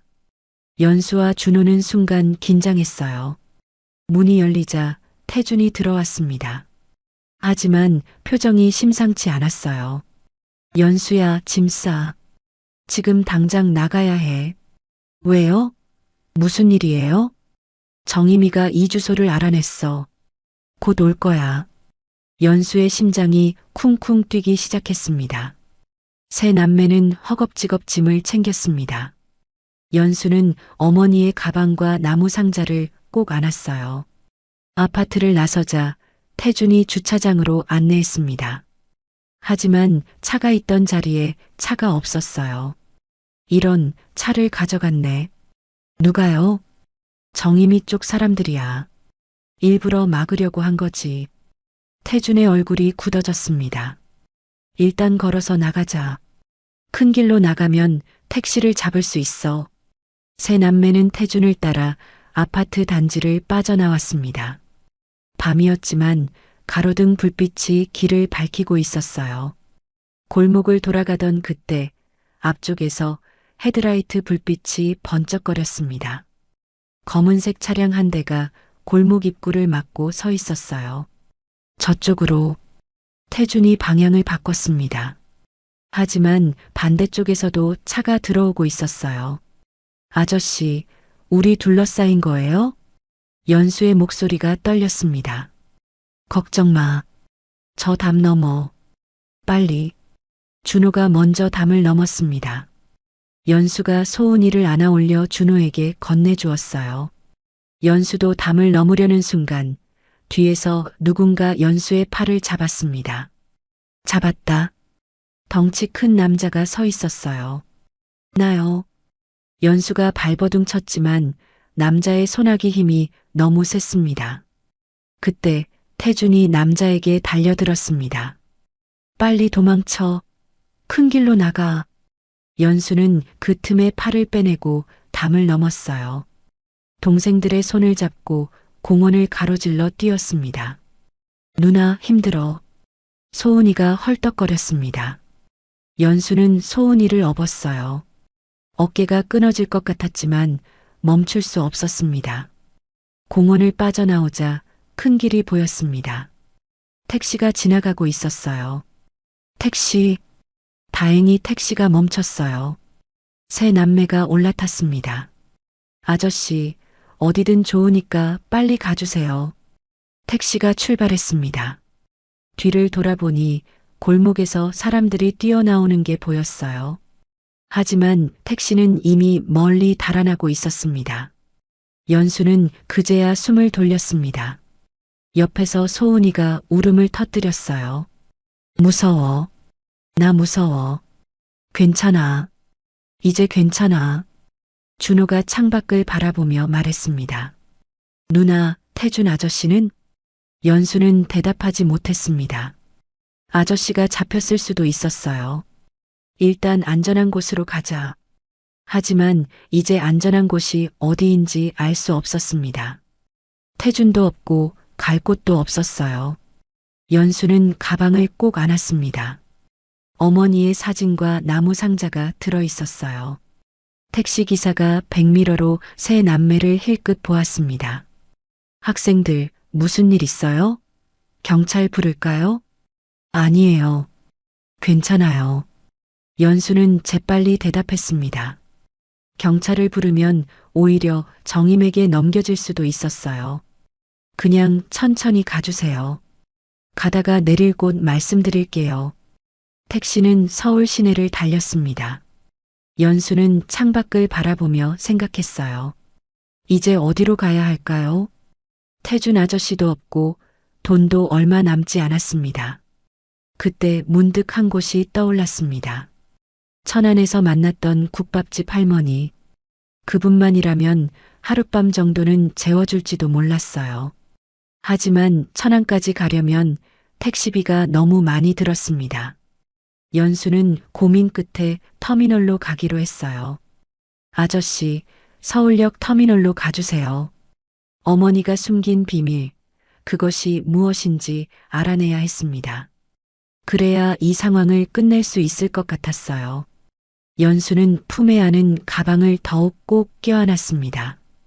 이 안에 답이 있을 거예요. 분명히.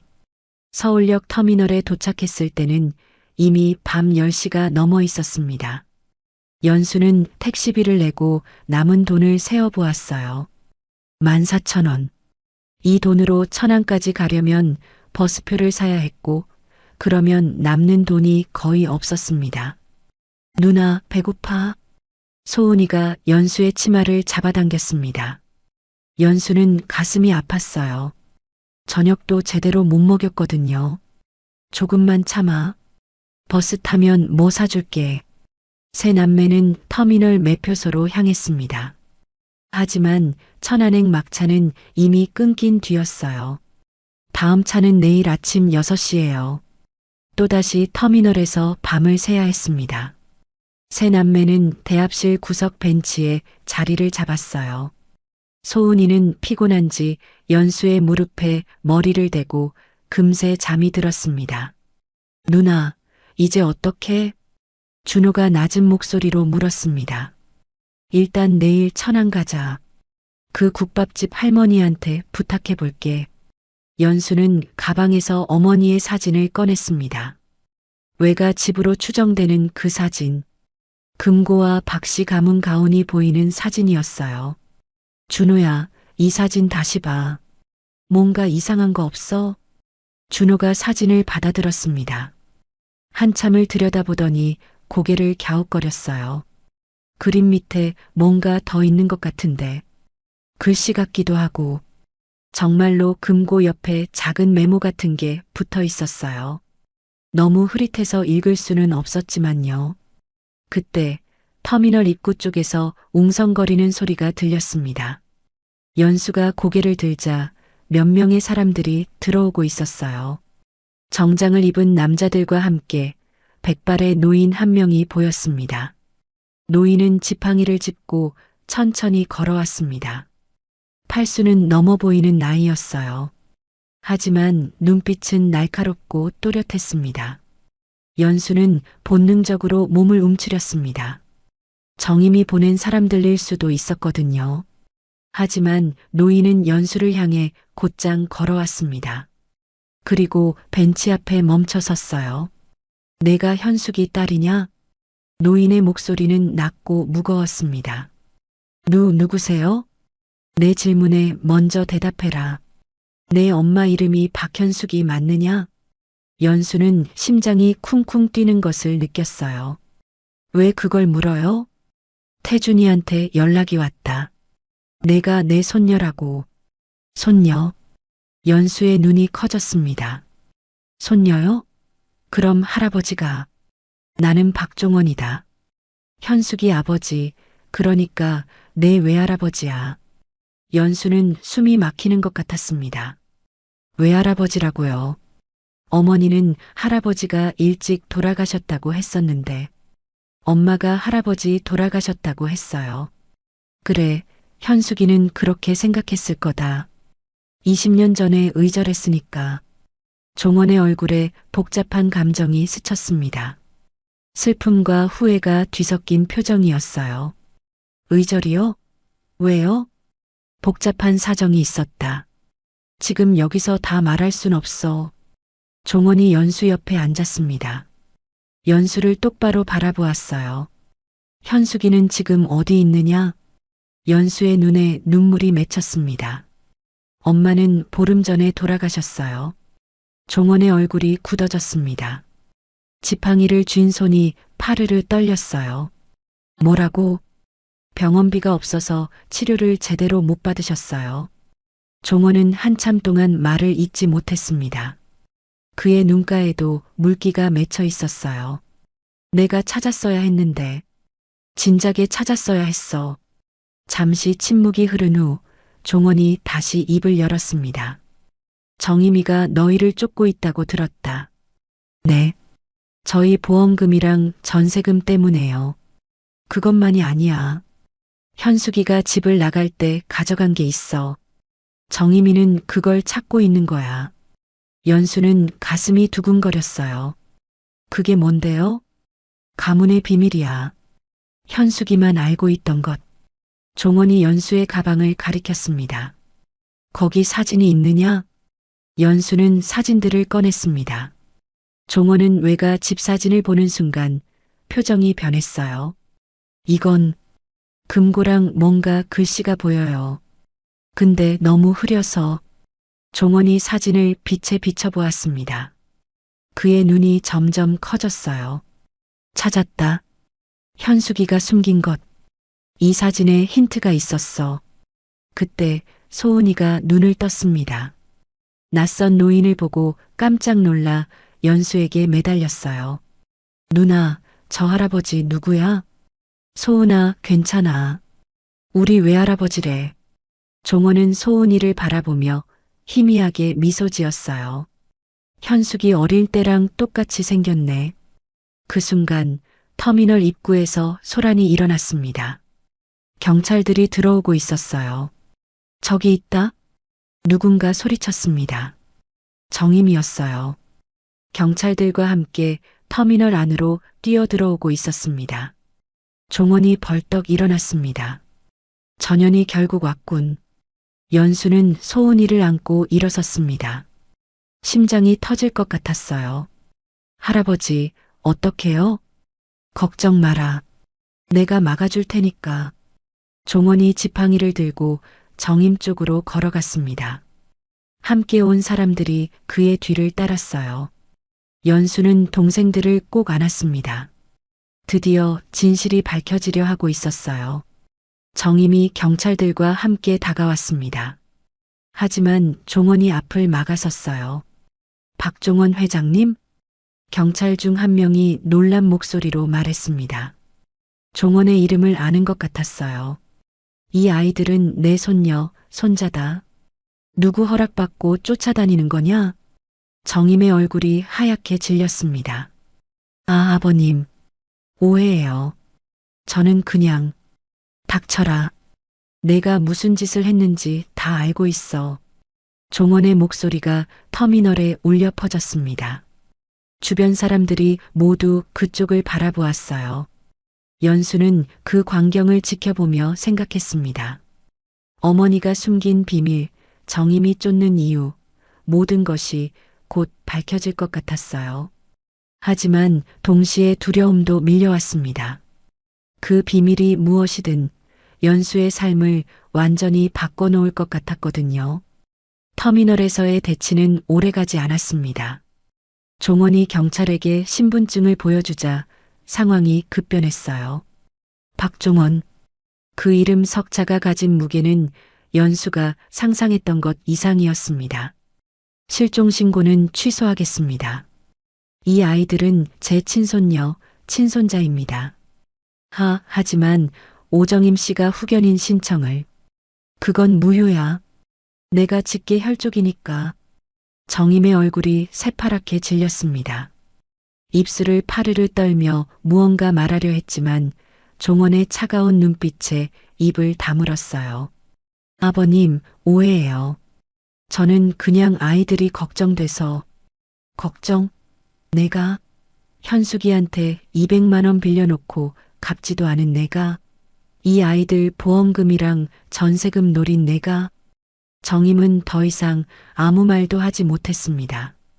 고개를 푹 숙이고 뒷걸음질 쳤어요. 오늘은 그냥 보내줄 테니 꺼져. 하지만 다음에 이 아이들 근처에 얼씬거리면 그때는 봐주지 않겠다. 정임은 도망치듯 터미널을 빠져나갔습니다. 연수는 그 뒷모습을 바라보며 안도의 한숨을 내쉬었어요. 하지만 그 순간 소은이가 갑자기 쓰러졌습니다. 소은아. 연수가 달려갔습니다. 소은이의 이마를 짚어보니 불처럼 뜨거웠어요. 며칠 전보다 열이 훨씬 더 심했습니다. 이런, 병원에 가야 해. 종원이 급하게 말했습니다. 함께 온 사람들이 소은이를 안아들었어요. 종원의 차는 가장 가까운 대학병원 응급실로 향했습니다. 연수는 소은이의 손을 꼭 잡고 있었어요. 차갑고 축축한 손. 심장이 조여오는 것 같았습니다. 소은아, 일어나. 누나야. 눈 떠봐. 하지만 소은이는 눈을 뜨지 않았습니다. 숨소리만 가쁘게 이어지고 있었어요. 응급실에 도착하자 의료진이 소은이를 급히 데려갔습니다. 연수는 따라 들어가려 했지만 간호사가 막았어요. 보호자만 들어오실 수 있어요. 저 보호자예요. 저 언니예요. 미성년자는 안 돼요. 성인 보호자가 계셔야 해요. 연수는 발이 묶인 듯 그 자리에 멈춰 섰습니다. 또 이벽이었어요. 미성년자라서 할 수 없는 것들. 종원이 다가와 간호사에게 말했습니다. 내가 보호자야. 이 아이 외증조부야. 간호사가 종원의 신분증을 확인했습니다. 하지만 고개를 저었어요. 직계 보호자가 아니시면 동의서에 서명하실 수 없어요. 부모님이나 법정 후견인이. 부모는 다 돌아가셨어. 후견인도 없고 또 서류 문제였습니다. 연수는 더 이상 듣고 있을 수 없었어요. 제발요, 제 동생이에요. 같이 있게 해주세요. 연수의 목소리가 떨렸습니다. 눈물이 볼을 타고 흘러내렸어요. 간호사는 잠시 연수를 바라보다가 한숨을 쉬었습니다. 일단 옆에서 지켜보는 건 허락할게요. 연수는 안으로 들어갔습니다. 소은이가 침대에 누워 있었어요. 산소 마스크가 씌워져 있었고 수액줄이 팔에 연결되어 있었습니다. 의사가 다가와 말했습니다. 폐렴 초기 증상이에요.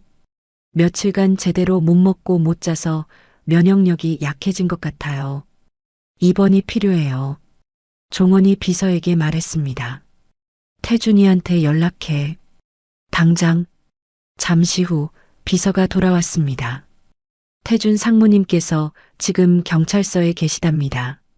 정임 씨 쪽 사람들에게 폭행당해서요. 연수의 눈이 커졌습니다. 태준 아저씨가 다쳤어요? 경미한 부상이래요. 곧 풀려나신답니다. 연수는 가슴이 아팠습니다. 자신들을 도망치게 해주느라 태준이 다친 거였어요. 종원이 한숨을 쉬었습니다.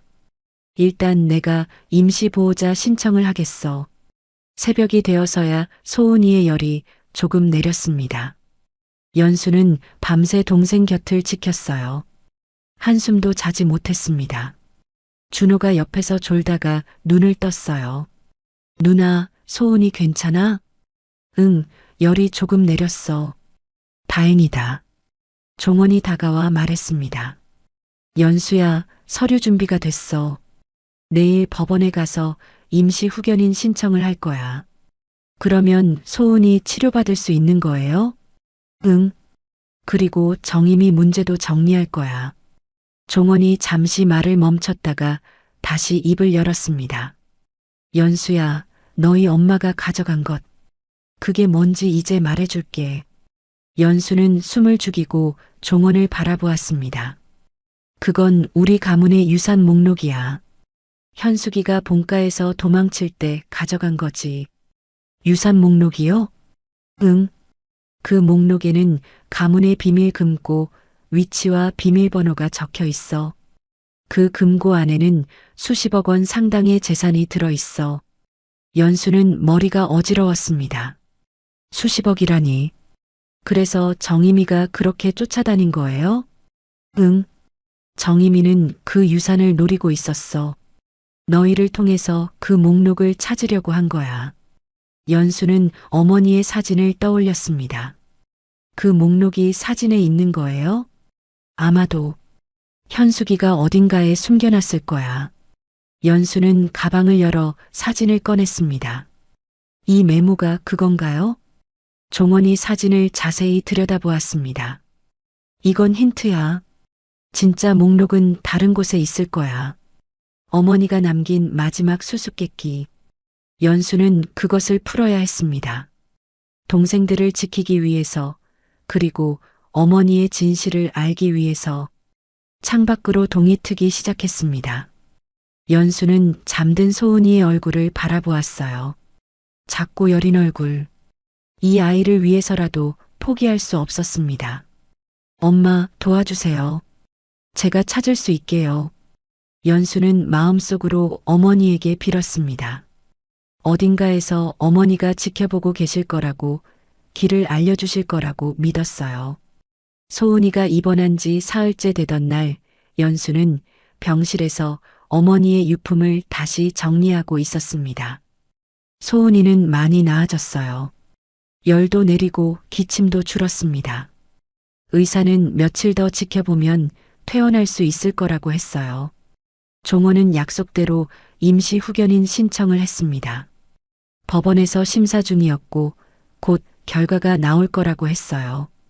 정임은 더 이상 나타나지 않았습니다.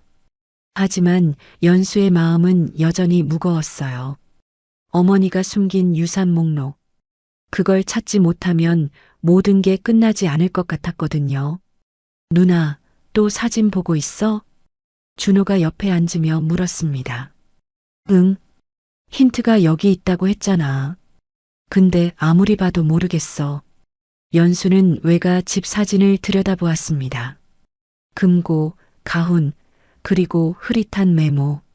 무슨 의미일까요? 메모에 뭐라고 써 있는 것 같아? 모르겠어. 너무 작아서.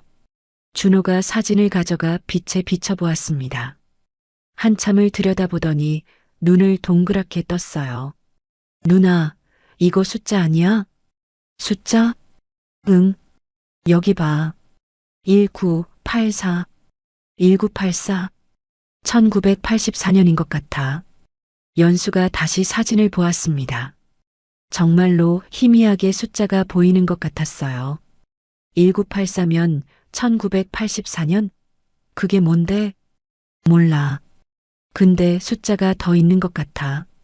뒤에 뭔가. 연수는 휴대전화 카메라로 사진을 확대해서 찍어보았습니다. 화질이 좋지 않았지만 뭔가 더 보였어요. 1984-327. 1984년 3월 27일. 날짜인가? 연수는 고민에 빠졌습니다. 1984년 3월 27일. 이게 무슨 의미일까요? 그때 문득 떠오르는 게 있었어요. 어머니의 가계부. 거기에도 날짜가 적혀 있었습니다. 연수는 가방에서 가계부를 꺼냈습니다. 맨 앞장을 펼쳤어요. 거기에는 어머니의 필체로 이렇게 적혀 있었습니다. 현숙의 일기. 1984년 3월 27일 시작. 연수의 심장이 쿵 뛰었습니다. 준호야, 이거 봐. 같은 날짜야. 진짜네. 엄마가 일기를 쓴 날. 근데 이건 가계부잖아. 일기가 아니라. 연수는 가계부를 처음부터 다시 넘겨보았습니다. 생활비 기록, 아이들 용돈 기록, 병원비 기록. 평범한 가계부였어요. 하지만 맨 뒷장을 펼쳤을 때 연수는 숨이 멎는 것 같았습니다. 뒷표지 안쪽에 작은 봉투가 붙어 있었어요. 지금까지 한 번도 발견하지 못했던 봉투였습니다. 이게 뭐야? 연수는 떨리는 손으로 봉투를 뜯었습니다. 안에는 접힌 종이 한 장이 들어 있었어요. 종이를 펼치자 어머니의 필체가 빼곡히 적혀 있었습니다. 사랑하는 연수에게. 이 편지를 읽고 있다면 엄마는 이미 곁에 없겠구나. 미안해. 더 오래 함께하지 못해서. 연수야, 엄마가 너희에게 숨긴 게 있어. 우리 가문의 유산이야. 엄마가 20살 때 본가를 떠나면서 가져온 거야. 그때 엄마는 아버지와 크게 싸웠어. 가문의 재산을 둘러싼 다툼이었지. 엄마는 억울했어. 정당한 내 몫을 인정받지 못했거든. 그래서 엄마는 유산 목록을 가지고 나왔어. 그건 가문의 비밀 금고에 접근할 수 있는 열쇠야. 연수야, 그 목록은 이 편지 뒷면에 있어. 금고 위치와 비밀번호가 적혀 있지. 내가 원하면 찾아가도 돼. 그건 원래 엄마 몫이었으니까. 하지만 연수야, 엄마가 진짜 너희에게 남기고 싶은 건 돈이 아니야. 너희 셋이 함께 있는 것, 서로를 지켜주는 것. 그게 가장 소중한 유산이야. 엄마는 평생 외로웠어. 가족에게 버림받았다고 생각했거든. 하지만 너희를 낳고 키우면서 알았어. 진짜 가족은 피가 아니라 마음으로 맺어지는 거라는 걸. 연수야, 넌 훌륭한 언니야. 동생들을 잘 돌봐줘서 고마워. 그리고 미안해. 더 많이 해주지 못해서. 준호야, 누나 말 잘 들어. 넌 속이 깊은 아이야. 언젠가 멋진 어른이 될 거야. 소은아, 엄마 딸. 밝게 자라줘. 엄마는 항상 너희 곁에 있을 거야. 사랑해. 영원히. 엄마가. 연수는 편지를 읽으며 눈물을 멈출 수 없었습니다. 어머니의 목소리가 들리는 것 같았어요. 따뜻하고 슬프고 그리고 사랑으로 가득한 목소리. 누나, 괜찮아? 준호도 눈이 빨개져 있었습니다. 응, 괜찮아. 연수는 편지를 뒤집었습니다. 뒷면에는 정말로 금고 위치와 비밀번호가 적혀 있었어요. 충청남도 천안시 모처 지하 금고 비밀번호 19840327 찾았다. 연수는 중얼거렸습니다. 드디어 어머니가 숨긴 비밀을 찾은 거예요. 하지만 그보다 더 귀한 것을 찾은 것 같았습니다. 어머니의 마음, 어머니의 사랑. 그것이 진짜 유산이었어요. 누나, 이제 어떻게? 할아버지한테 보여드리자. 그리고 함께 결정하자. 연수는 편지와 목록을 소중히 접었습니다. 이제 모든 게 끝나가고 있었어요. 병실 침대에서 소은이가 눈을 떴습니다. 누나, 왜 울어? 안 울어. 기쁜 거야. 연수가 동생의 손을 잡았습니다. 작고 따뜻한 손. 이 손을 절대 놓지 않겠다고 연수는 다시 한번 다짐했어요. 창밖으로 햇살이 쏟아져 들어왔습니다. 오랜만에 보는 밝은 빛이었어요. 어둡고 긴 터널을 지나 드디어 출구가 보이기 시작했습니다. 그때 병실 문이 열리며 종원이 들어왔습니다. 태준도 함께였어요. 팔에 붕대를 감고 있었지만 표정은 밝았습니다. 태준 아저씨, 연수가 달려갔습니다. 괜찮아요? 괜찮아. 별거 아니야. 태준이 웃으며 연수의 머리를 쓰다듬었습니다. 연수는 종원에게 편지와 목록을 보여주었어요. 종원은 한참 동안 편지를 읽었습니다. 그의 눈가에 눈물이 맺혀 있었어요. 현숙이가 이런 마음이었구나. 종원이 떨리는 목소리로 말했습니다. 내가 진작 찾아봤어야 했는데 20년을 그냥. 할아버지. 연수가 종원의 손을 잡았습니다. 이제 됐어요. 엄마도 할아버지를 용서했을 거예요. 종원이 연수를 바라보았습니다. 어린 손녀의 눈에서 현숙이의 모습이 보이는 것 같았어요. 그래. 이제 됐어. 이제야 모든 게 제자리를 찾아가는구나. 연수는 창밖을 바라보았습니다. 어머니가 하늘에서 웃고 계실 것 같았어요. 드디어 긴 여정이 끝나가고 있었습니다. 한 달이 지났습니다. 소은이는 완전히 회복해서 퇴원했어요. 볼에 다시 홍조가 돌고 예전처럼 제잘거리기 시작했습니다. 법원에서 종원의 임시 후견인 신청이 승인되었어요. 세 남매는 이제 법적으로 종원의 보호 아래 있게 되었습니다. 정임은 더 이상 아무것도 할 수 없었어요. 오늘은 특별한 날이었습니다.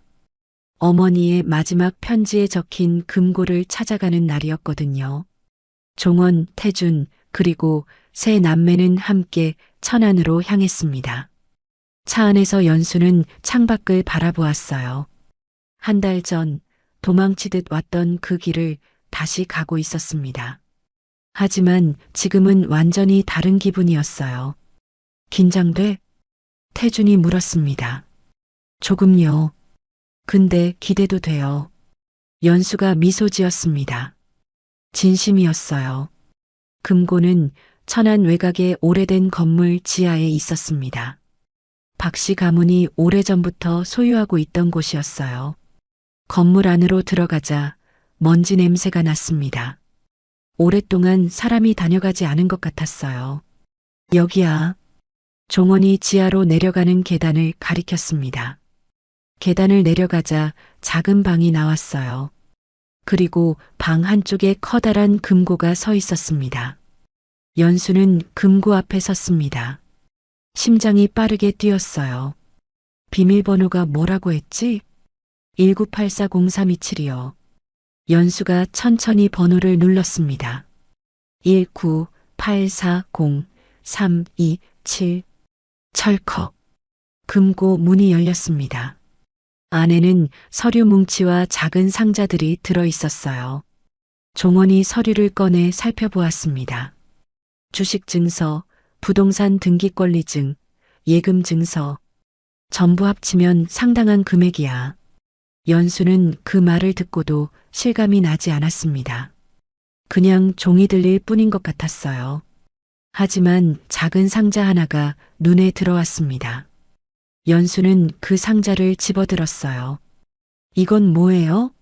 상자를 열자 안에는 사진 한 장과 편지 한 통이 들어 있었습니다. 사진에는 젊은 여자가 웃고 있었어요. 어머니였습니다. 20살쯤 되어 보이는 어머니. 지금까지 본 적 없는 환한 웃음을 짓고 있었어요. 이건 현숙이가 본가를 떠나기 전에 찍은 사진이야. 종원이 말했습니다. 목소리가 떨리고 있었어요. 연수는 편지를 펼쳤습니다. 어머니가 쓴 게 아니었어요. 다른 사람의 필체였습니다. 현숙에게 내가 이 편지를 읽고 있다면 나는 이미 이 세상에 없겠구나. 현수가 미안하다. 내가 집을 나간 것은 다 아버지 잘못이다. 내 몫을 인정하지 않은 것, 내 마음을 헤아리지 못한 것, 모든 게 내 잘못이야. 이 금고 안에 있는 것들은 원래 내 몫이었다. 아버지가 내게 주려고 따로 모아둔 거야. 언젠가 내가 돌아오면 주려고 했는데 아버지가 먼저 가게 됐구나. 현수가 행복하게 살아라. 그게 아버지의 마지막 소원이다. 사랑한다. 내 딸. 아버지가. 연수는 편지를 읽으며 눈물을 흘렸습니다. 어머니의 아버지, 그러니까 연수의 외증조부가 쓴 편지였어요. 할아버지. 연수가 종원을 바라보았습니다. 외증조 할아버지가 엄마를 미워한 게 아니었네요. 그래. 형님도 후회하셨어. 평생. 종원의 눈가에도 눈물이 맺혀 있었습니다. 현숙이가 이걸 알았더라면 돌아왔을 텐데. 연수는 어머니를 생각했습니다. 평생 가족에게 버림받았다고 생각하며 살았던 어머니.